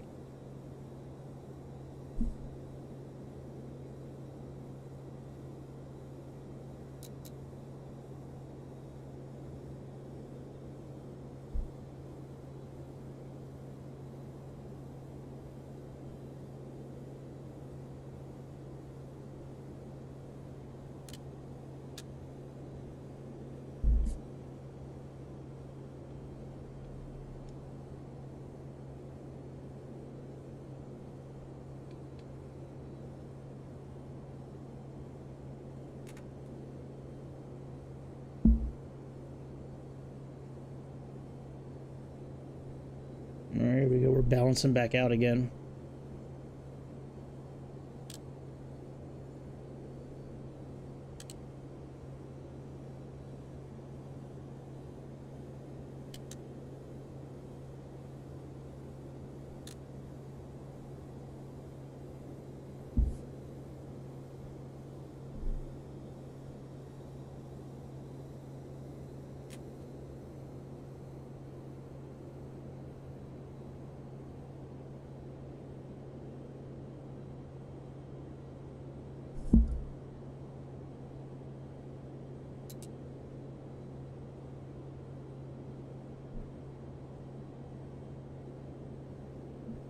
That orange max button is max Mach.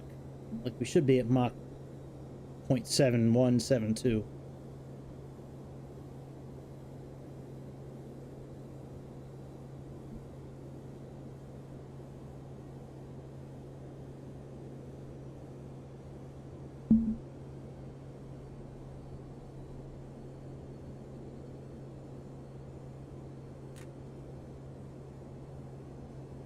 Hope we didn't run out. Let me see. We didn't run out of fuel, did we? Nope.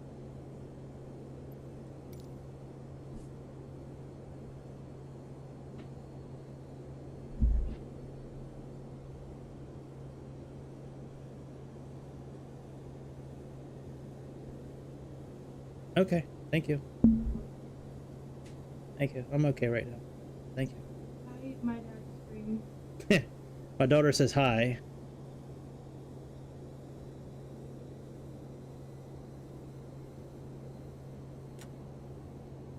See ya. Did you like it? Did you like it? All right, good.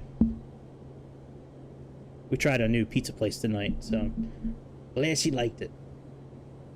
Yeah, I'm not sure why our plane went all wonky. I sometimes in this simulator, well, now I am running the beta update, so some things can get wonky because I'm in the beta right now, but I do notice that sometimes when I go into the pause menu and I come back out of it, sometimes like shit goes sideways. So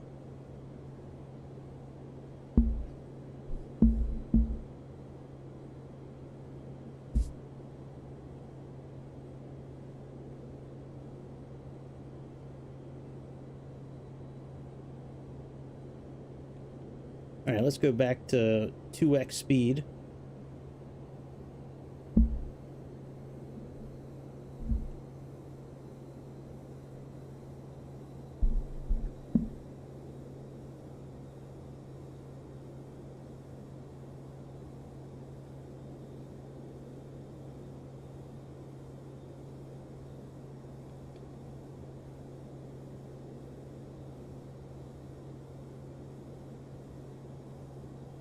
All right, I'm gonna do something here. Let's turn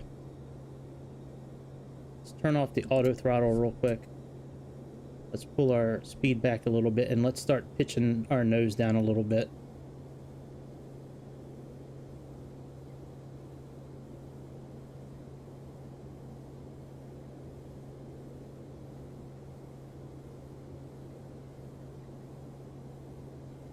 Come on.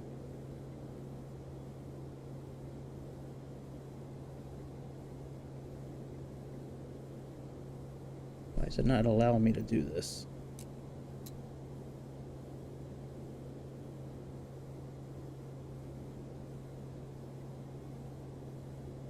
All right, there we go. Let's get back down to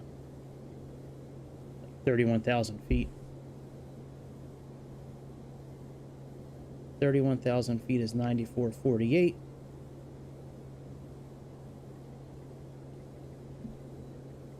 Oh shit. There, let's put it on even. Let's go under here to options. Let's put this on hundreds. Let's go back here. Put this on 9400.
Let's level back out again.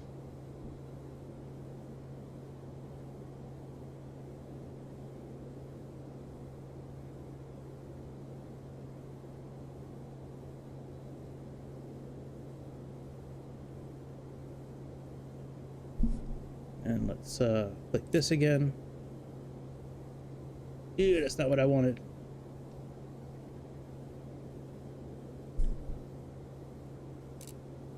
There we go.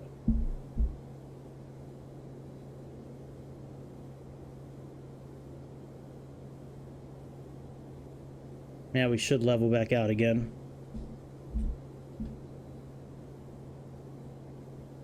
Oh, I hope it's a few more days until the release. I mean, we've talked about that before. Like, a lot of insiders that I've like read news from and things like that, they seem to think that it's not going to be released until after the showcase. So we'll see what happens. After the flight simulator showcase or whatever they're doing. But yeah, I wonder if there's going to be a new famous flyer. That'd be pretty cool.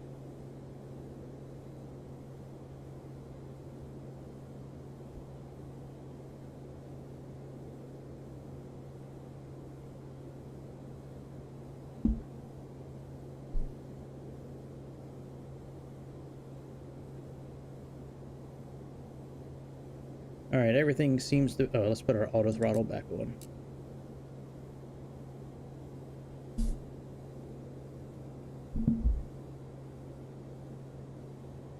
All right, we got 56 kilometers left. We got about 15 minutes to go.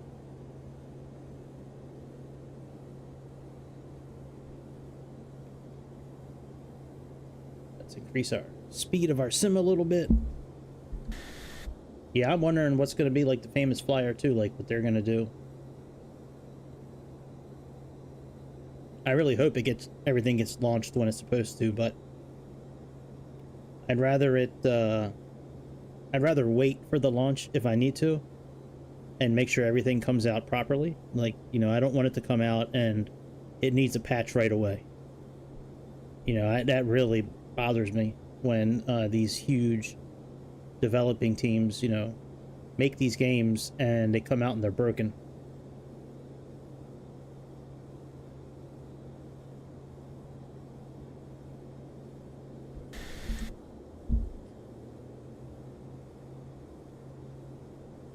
Let's slow down again. We're getting ready to make a turn. We got about 10 minutes left.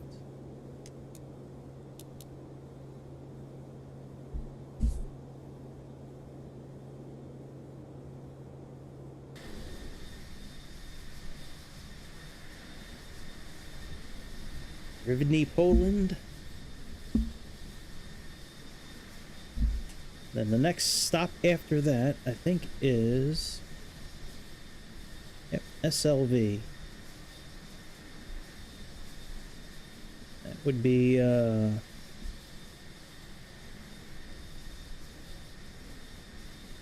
Solovivka, Ukraine. Solovivka, Ukraine. And then from there, we make a turn to the northeast towards the airport.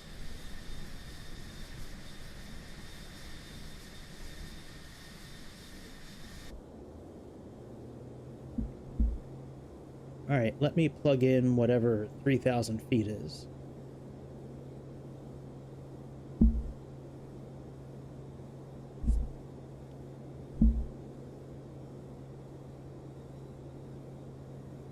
We got 3,000 feet.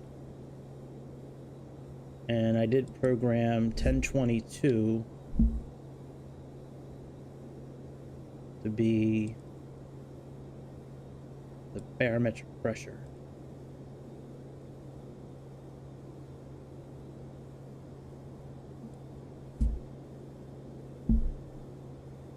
Let's see what 220 is. All right, very good.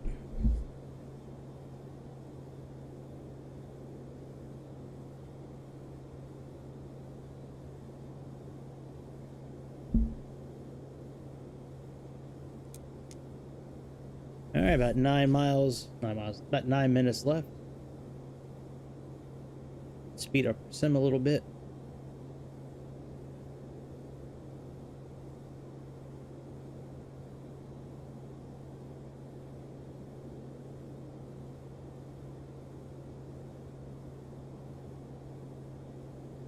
Probably. I mean, hopefully they'll launch it and it'll launch properly. But there's been so many games, you know, almost every game that launches nowadays, almost every huge AAA game that launches nowadays has some sort of major issue when it launches.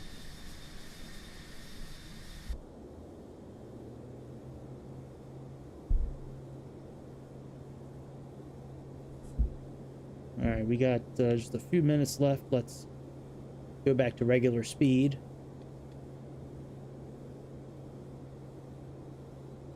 Let's program in 1,000. Actually, we'll do 900.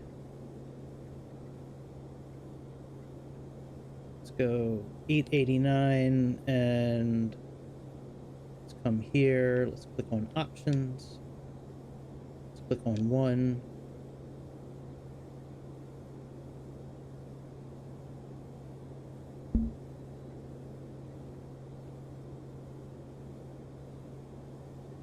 one of the games.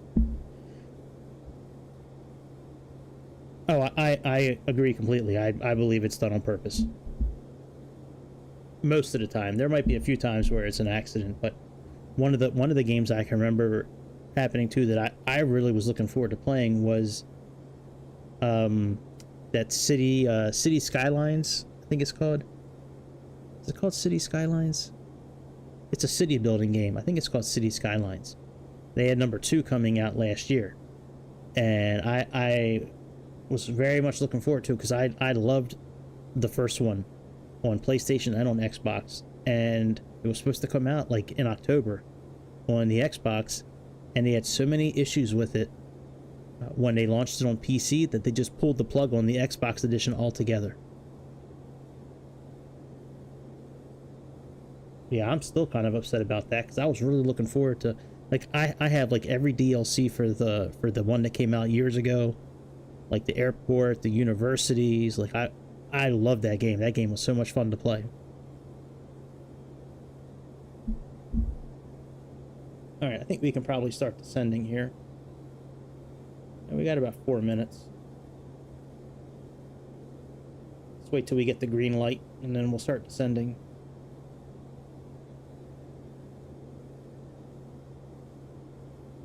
So what we're gonna do when we start descending, we're gonna turn off the autopilot, engage vertical control, and pitch the nose down to about 1,800 feet. And then just ride the wave on down until we get down to about 3,000 feet. Then we'll capture the localizer. We're going to choke the hell out of that localizer, punch it in the face, make it our bitch. Just like Giga Chad's our bitch. He is. You don't always think so, but he is. You know, he knows the truth. When he lays his greasy head down on his big ass pillow at the end of the night, and he thinks about all the stuff that happened during the day, he knows what's up. He knows he's our bitch.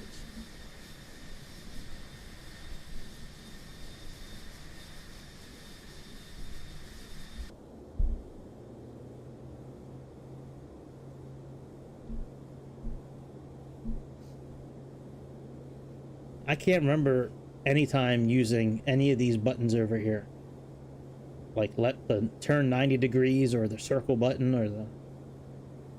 Actually, the circle button would probably be kind of interesting to try it and see like if it actually does do what it's supposed to do, you know. This vertical wheel, I mean, technically can be used to pitch the aircraft up and down, but I've never had any success with this thing here. This thing has always been confusing to me. It doesn't look like it would be confusing, but it confuses me pretty well. That's why I always use the knob back here. This one right here. Yeah. Yeah, one thing I didn't do, I forgot. When you go and you line up on the runway, open this case up, flip these 3 idle switches so you have a higher idle.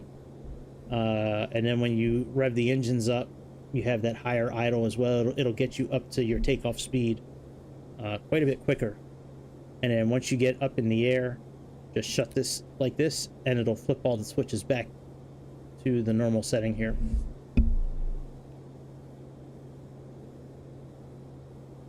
All right, let's turn off our auto throttle. Let's start slowing down a bit.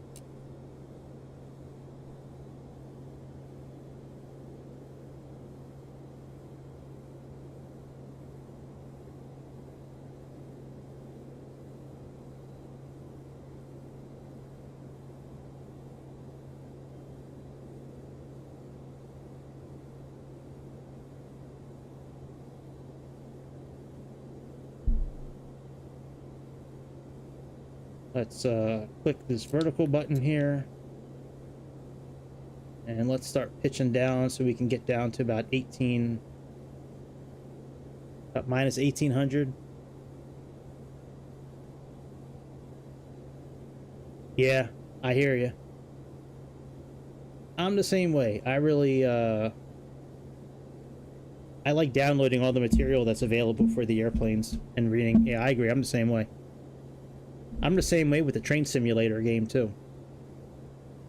I have a handful of manuals for the train simulator. Doesn't have as much material available, but like almost every plane you can buy in this game comes with some sort of downloadable, you know, material.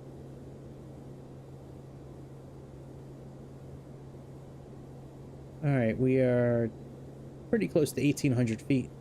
So we'll stick there. Let's pull back on our throttle a little bit.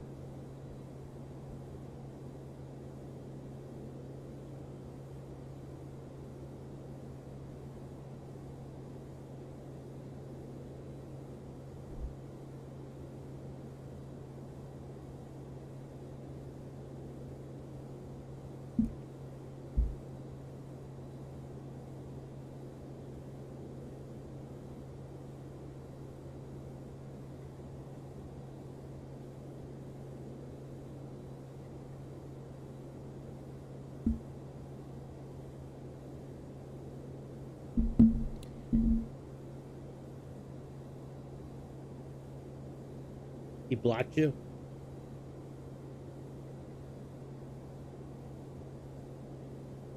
I didn't even know that's... Oh, well, he's a mod. So maybe that's why... I don't know. Wonder why Grease blocked you. Probably an accident.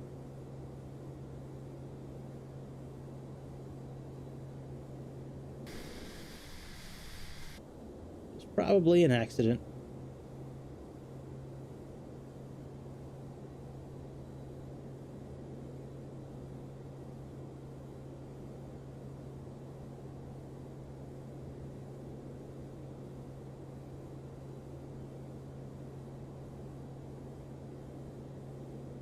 All right, let's pull up our map here.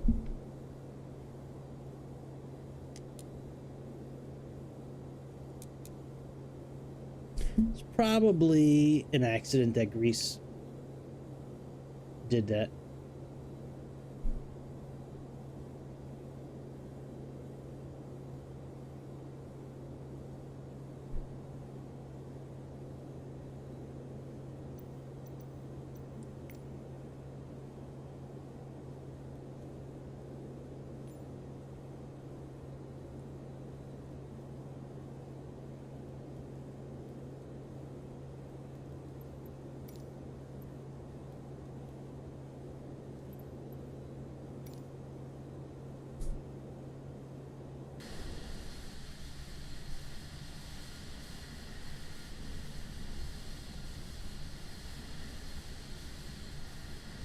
Yeah, I agree with you. I think it's much better if you know a plane like front to back, man. I agree with you completely.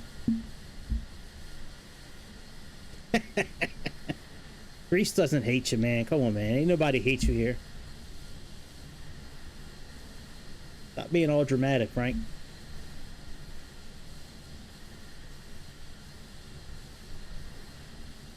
What's with all the drama, Frank? Come on, bro. Don't be that guy.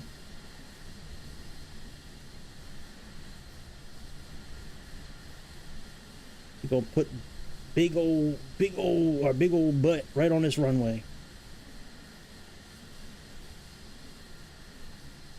Exactly. Exactly. That's exactly right. Yeah, you can't block him, man. You're a modder. The only one who can block you is me. Me.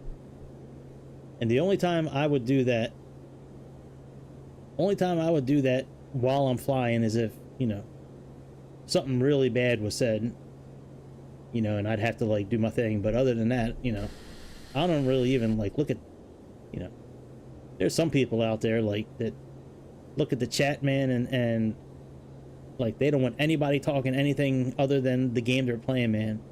I don't give a shit what y'all talk about. I think it's great that, you know, all of us from all around the world can get together for, you know, a couple hours here, a couple hours there, and just have some laughs and, you know, have a talk, and that shit's awesome. When I was your age, I didn't think that kind of thing would ever happen. And then the internet came around. We had AOL chat rooms. And them chat rooms were dirty.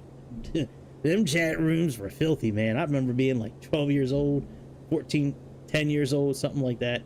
Getting in them chat rooms, and I'm like, oh my God, man, people are dirty up in here.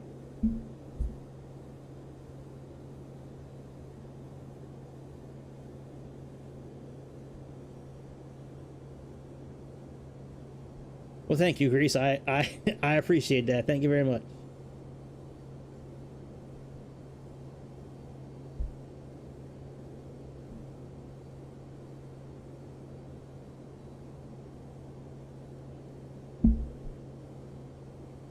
Yeah, no Nazis allowed.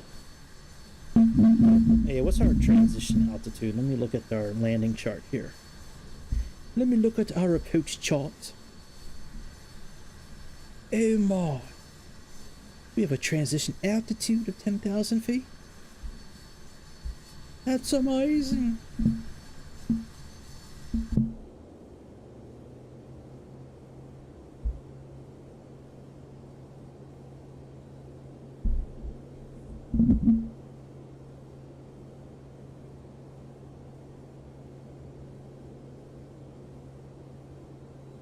I'm not in sped up mode still, am I?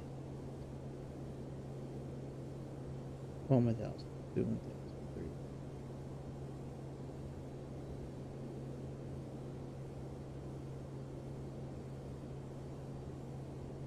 No, I don't think I am anymore.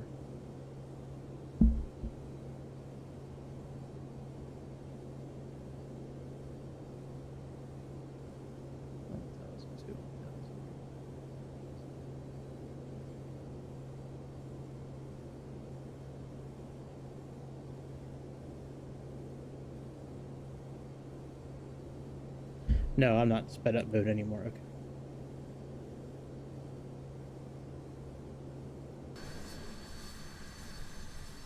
Now, I don't see any altitude constraints at all, so, you know, I don't see us leveling off anytime outside of when we get to our landing. Because when we get to go, which is... So after SLV, we're going to make a turn to the northeast. Then we're going to get right to the airport. By there, we need to be about 3,000 feet. And then we need to make a turn south and make like a big loop and pick up the ILS from there. Right. No Nazis. This is a Nazi-free zone. So how many... I don't know how many miles we actually have. Oh, I can look on here on the flight plan. Let me see here. That's only 27 miles. Okay, very good. Very, very good.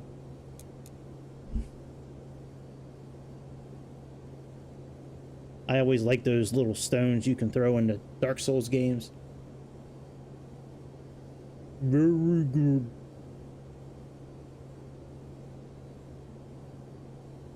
You. Me. Pump-a-rump. Pump-a-rump, pump-a-rump.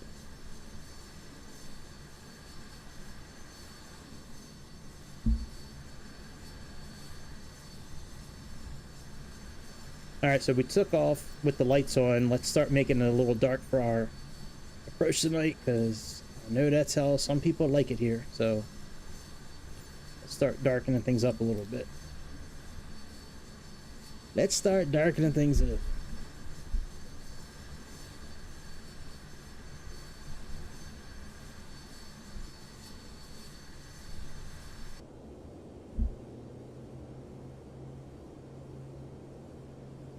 Alright, things are doing well. Let's flip this. Alright, that's what we are above ground right now.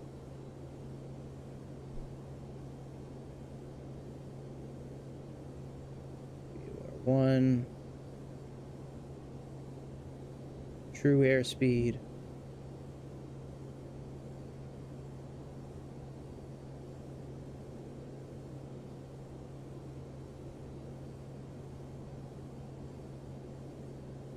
All right, let me slow down our descent a little bit. just so we can slow our speed down just a little bit. I just clicked 2 times back on the on that wheel there, just to slow us up just a little bit on our descent. Not much, just a bit.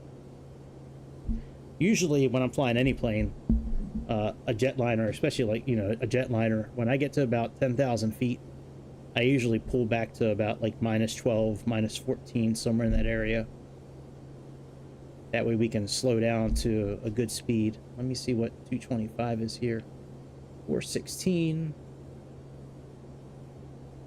So let's put in 416 here.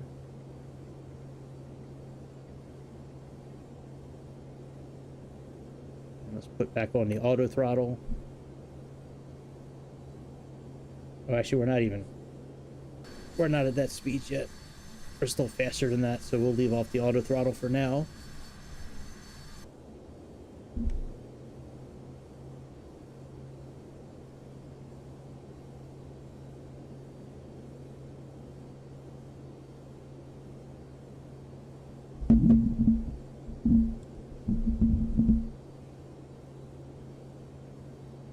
Any arrival weather? Nope. Oh yeah, that's right, because we already have the weather program. That's right.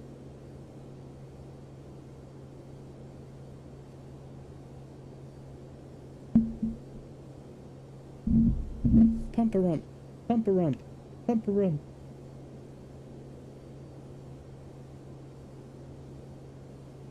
If you play Dark Souls games, you know exactly what I'm talking about right now.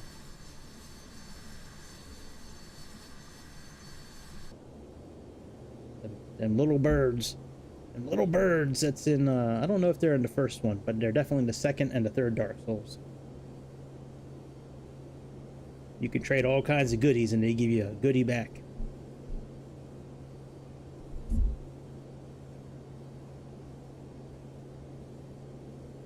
Alright, let's adjust our heading. What is the heading? I think it's left control, left shift. What is it again? Heading bug is left shift, left control, and... Oh, left control and then INS or delete. So, left control. Alright, that's so much better than using that wheel. If you are using the wheel, you got to use... So if you... This red wheel will adjust the heading. And you can stay in autopilot and adjust this, but if you adjust this, this is the bank angle, where it'll turn you automatically. If you do that, it'll disconnect the LNAV mode of the autopilot. This mode here is like LNAV. This is wings level horizon. So if you're in either one of these modes and you turn that actual knob for the bank angle, it'll knock you out of either one of these two autopilots. All right, let's slow down our descent a little bit more.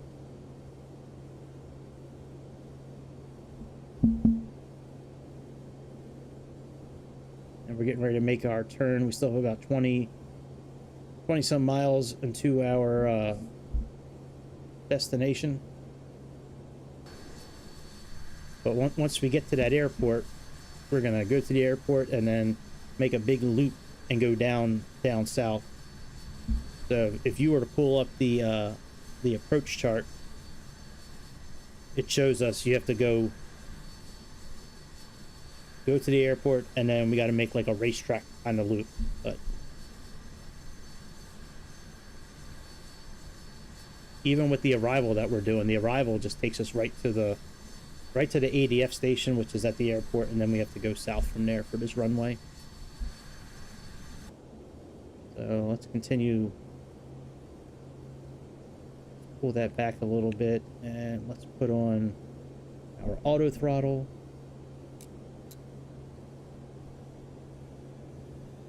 Four 16 is about 225. 425. I'm sorry. 225 knots.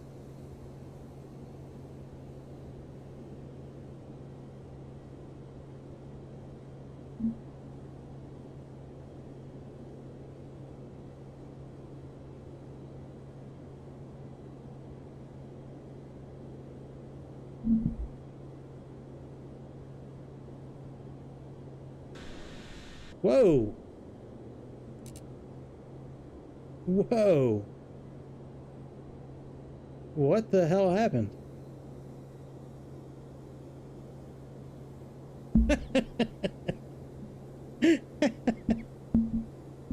That wasn't supposed to happen.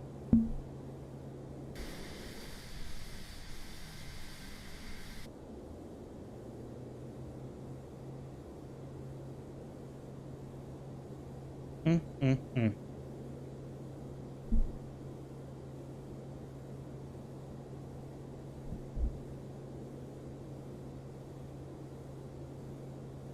I don't know why that happened. That's crazy.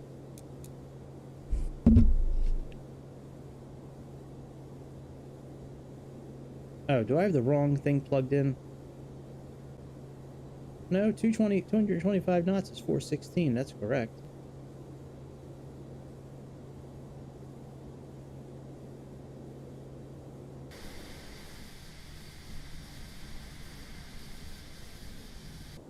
I've never seen that happen before with the autopilot. When you click on auto throttle, I've never seen that happen where it just jumps you up to like 330 knots.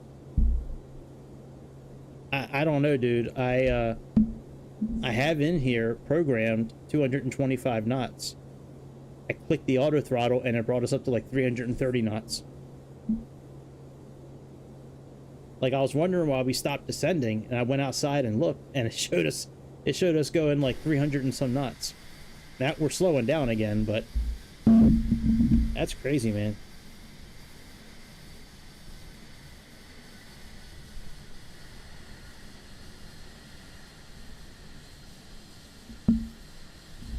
Oh yeah, I gotta set our let's set our pressure.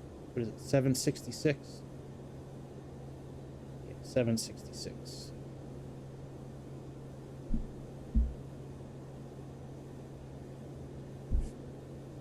Set that one.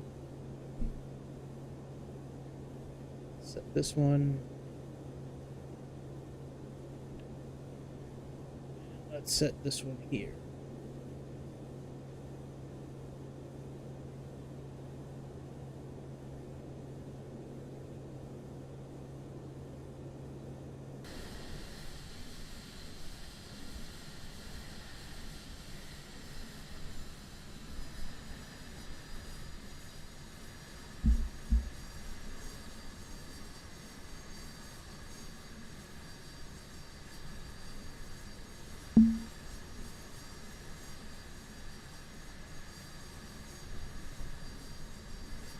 Yeah, I don't know how that happened. That was weird. I've never seen that happen in this airplane before.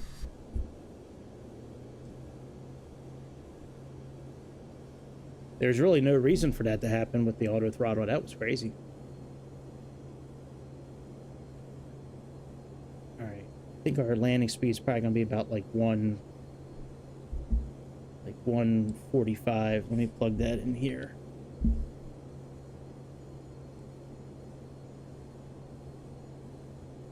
That's like 268.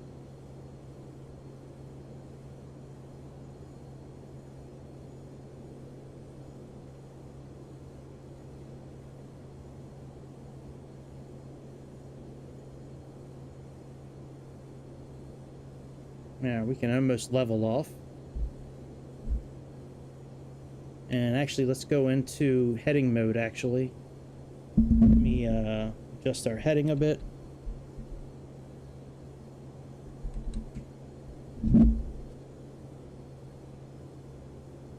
Let's go into wings level. Switch this to course and do that. That puts us in heading mode.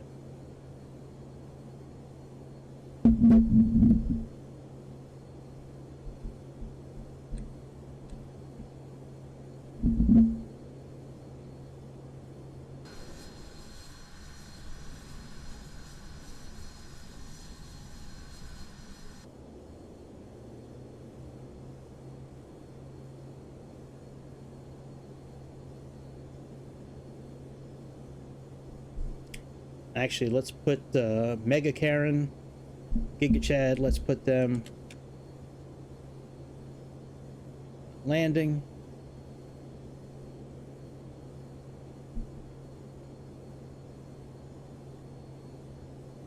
We can monitor our landing. 1087, 328. I go ILS runway 33. That's correct. All right, very good.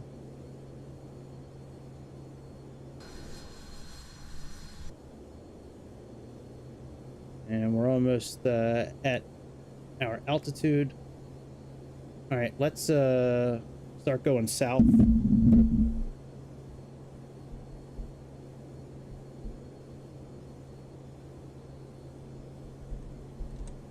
And let's put this one in land as well.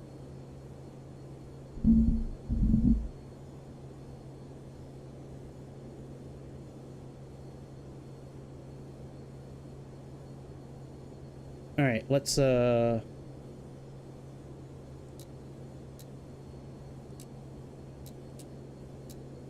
level off here.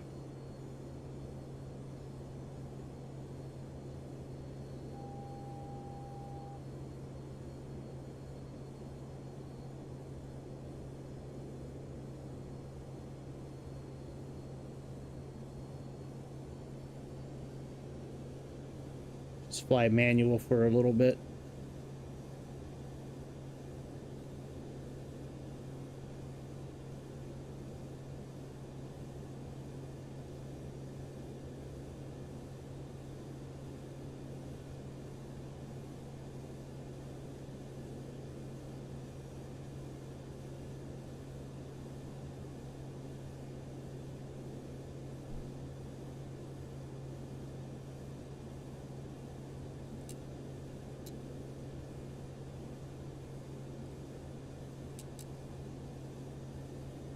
This thing better not bring me back up to 1,000 miles an hour. Let's see.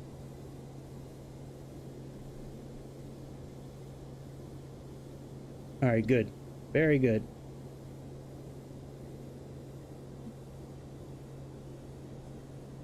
All right, so we are...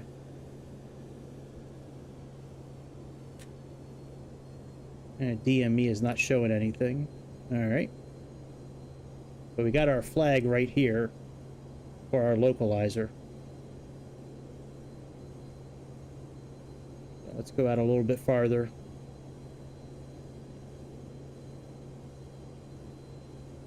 .268 is going to be our landing speed.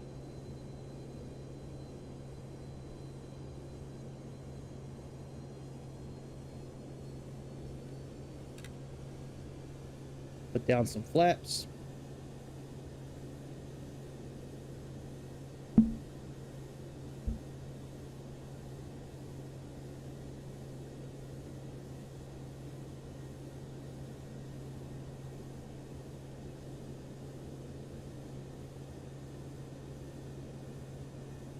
All right, let's start turning back towards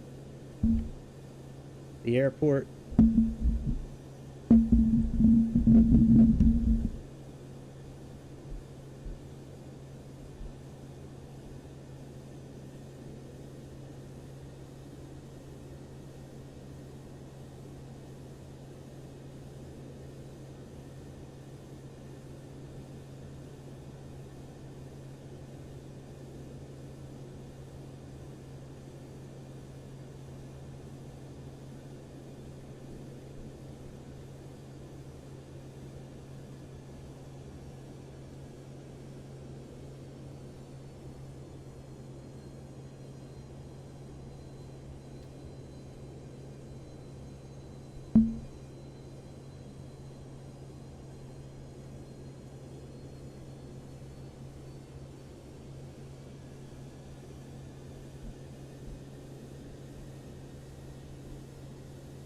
And once we get lined up again,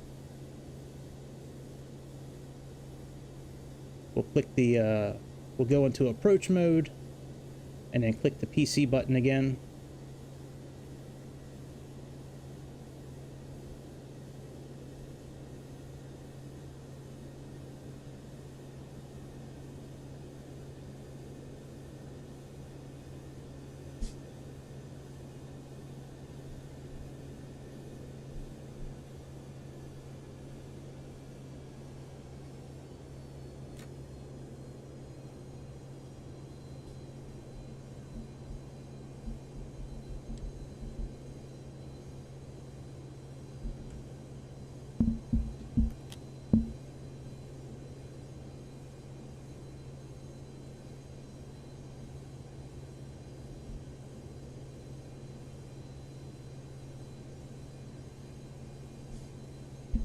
do need to open up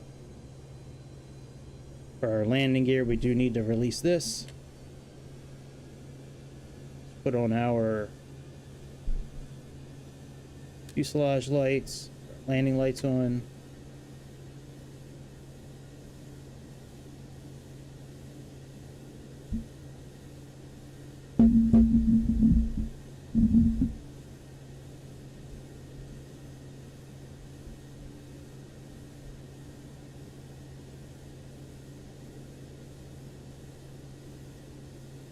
I want to capture this localizer before the glide scope comes down too much further. All right, looks like we're starting to line up now.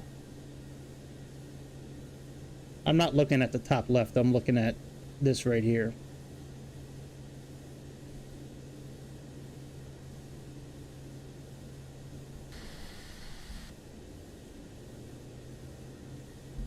All right, very good.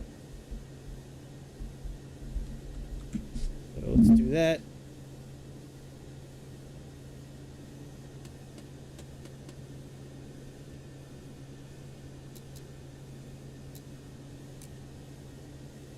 All right, and we should be good now.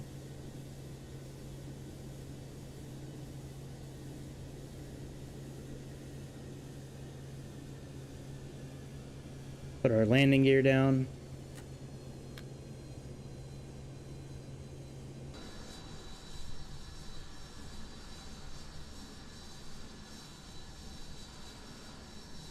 Once the landing gear comes down all the way, we need to put our landing gear back up and then lock it.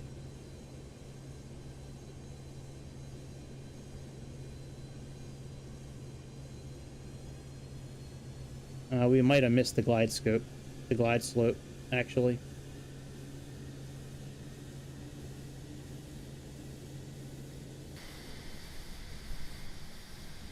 Yep, we did. All right, let's put our landing gear back up. And let's go again.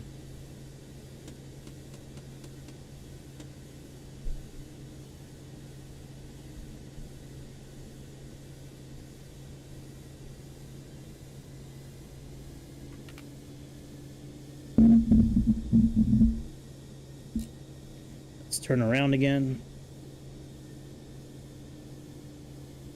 I didn't leave us enough room for the glide slope. Our altitude is fine.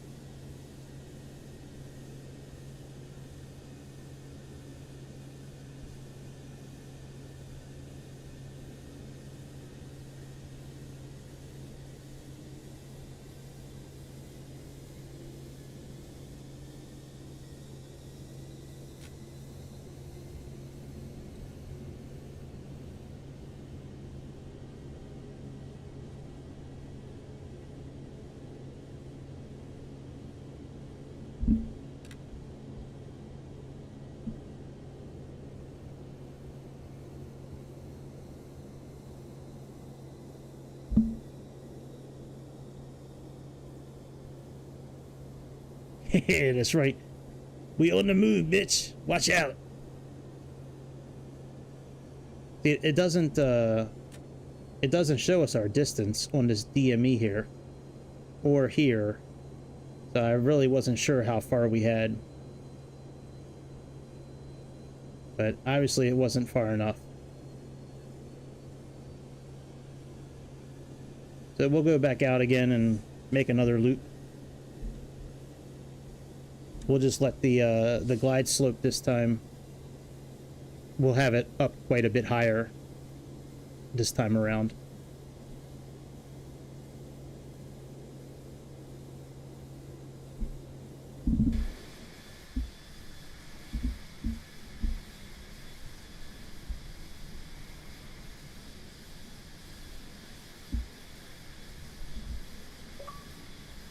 Oops, wrong button.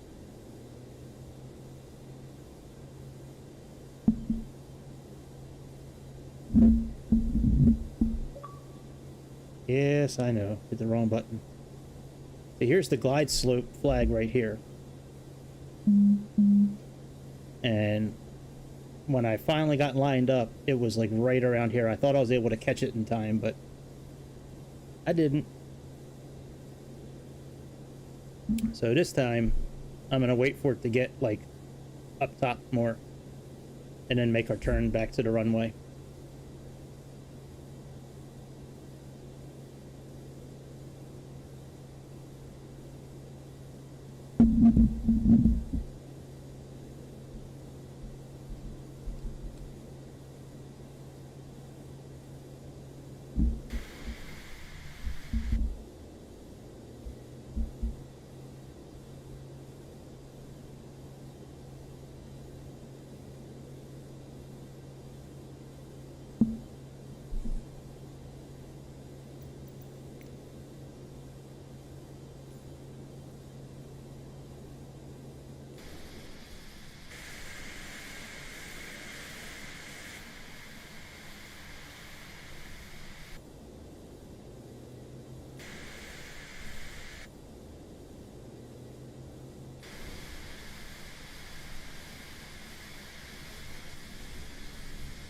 Oh, the landing gear is still up.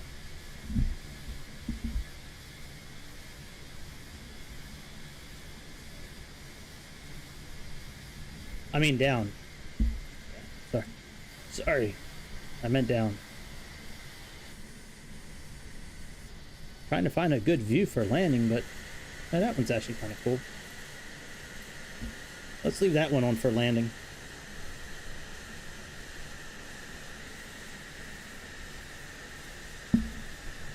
Alright, let's go back in the cockpit.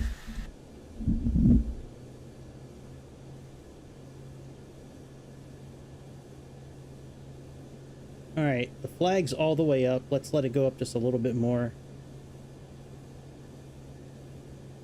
Our glide slope flag.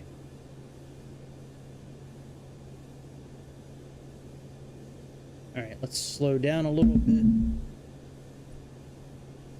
Let's make our turn back.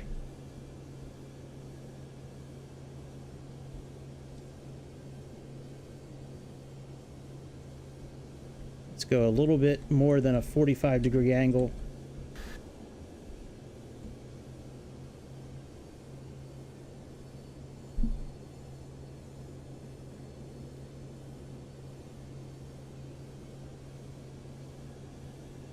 Guess I can lock the landing gear again.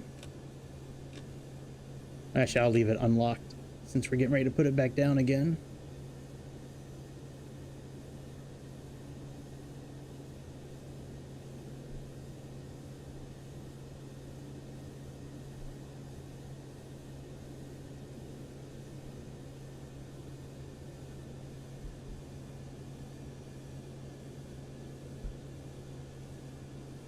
Alright, let's line back up again.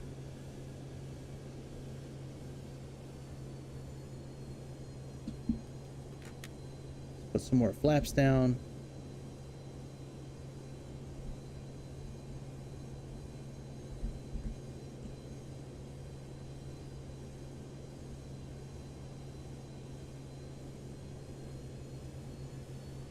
Let's put our landing gear down again.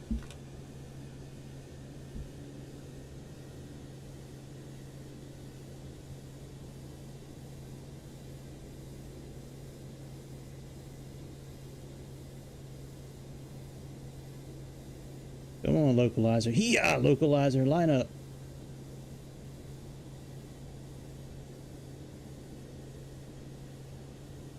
There we go.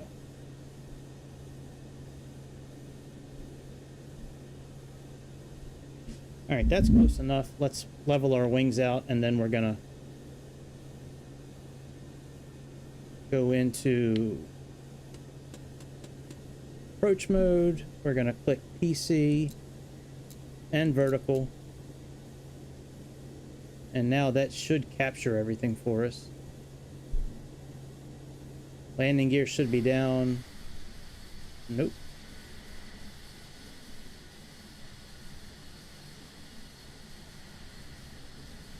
Now it's coming down.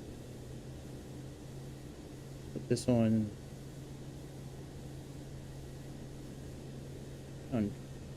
290.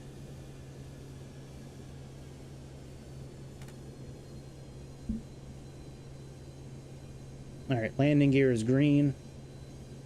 So let's go ahead and lock it. Now landing gear is good. We're in for our localizer. Let's put some more flaps down.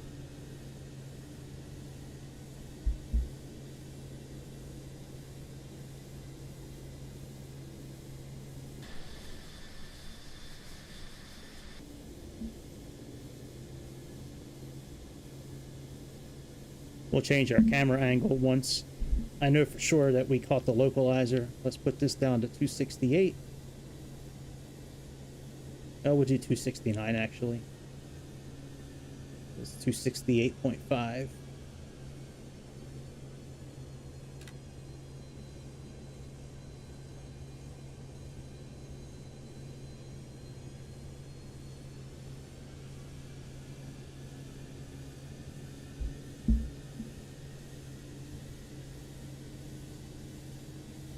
All right, localizer is caught. Let's I don't know if I like this camera angle actually. I guess I do. I don't know.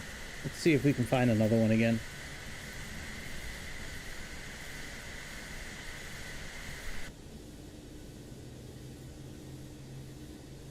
That one's not bad. I kind of want to be like looking forward. That's not bad.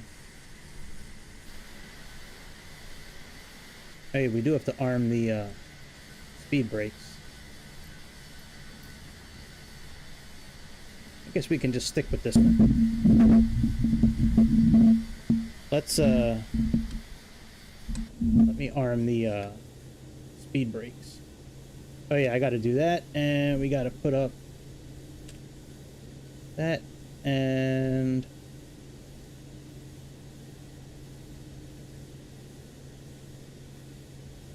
oh, they're already armed. Okay.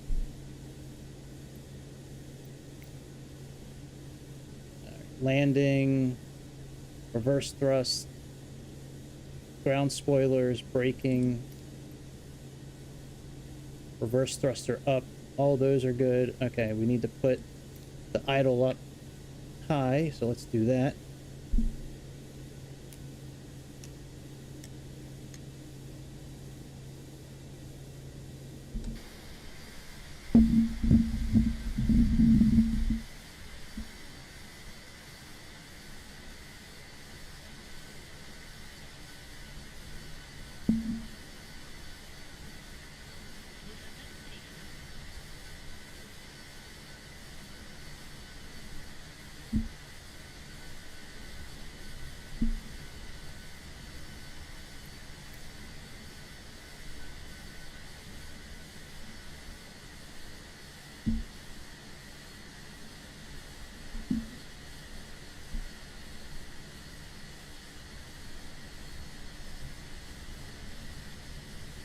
I don't really care how she lands, to be honest.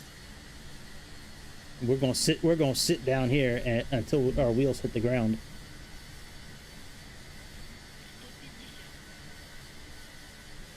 Once we have instant replay, it'll be a whole different story. Then we can actually land the plane and then come back and watch it.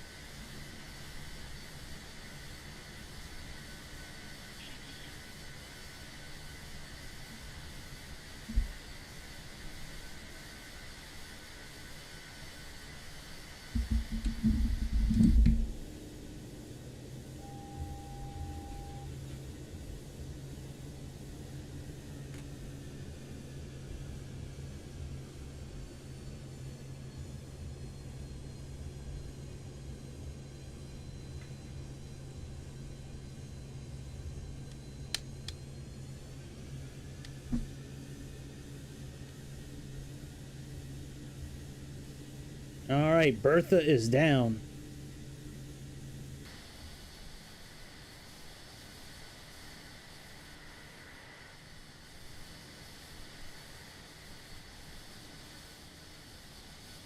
All right, we're good.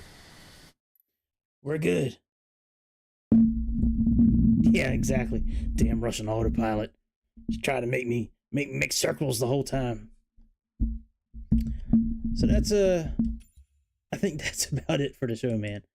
I am tired, and I gotta finish taking the trash out. You know, guys don't need to hear what I need to do. I still got some adult shit to do before I go to sleep tonight. So I think, I don't know, I might do the train simulator next. Not tonight. I think tomorrow night, maybe Monday night, we'll do the train simulator. Maybe tomorrow night we'll do a little train action. We got a few different choices. Let me show you some choices that we got that we could do. So let me close this out and let me show you. If you've never played Observation or Deliver Us the Moon, those games are fucking great. All right, let me bring up the train simulator. Let me show you what we got real quick. So we got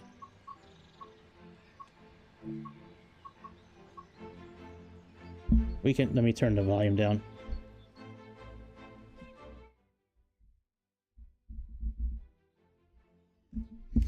So we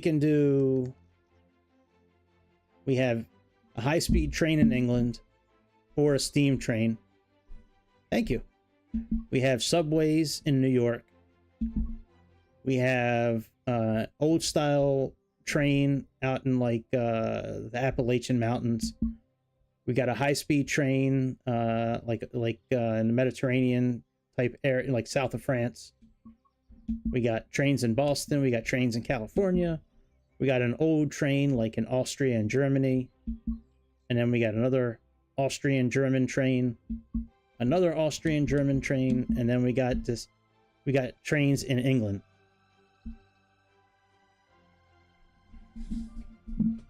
Hey man, trains are cool, man. Trains are fun. And it's good to break it up a little bit. So, I don't know. We'll figure it out. This is a very scenic route. This one here. This is a great train to... These two are really fun trains. And this one here is really fun. So, and actually they're all fun. I don't know why I'm going back and forth. They're all really good. So, anyways, that's about it. We're gonna end it here. Old style train. It's kind of what I was thinking. Yeah. Maybe a steam engine. I don't know. We'll see. I think they have like the same type of steam engine that was in like the Harry Potter movies, I think. So, anyways, they have, here, I'll show you. They have, I'm not a huge fan of the steam engines, but, you know, whatever. It's not always about me when it comes to these shows here. Here, and Steamy Affair. Yeah, they got, the Flying Scotsman. So, anyways, that's about it. We're going to end it there. So, I will see y'all tomorrow night. And, oh, you know what? Tomorrow's Monday. I won't be on tomorrow night. I'll be back on Tuesday. So, I'm off tomorrow night. I got something I got to do tomorrow night. So, I'll be back on Tuesday for sure. Absolutely. And we'll have some fun on Tuesday. And that's about it, my friends. I will see y'all on the next episode of the Airplane Show. Please make sure you like and subscribe and tip your bartender on the way out. I will see y'all on Tuesday.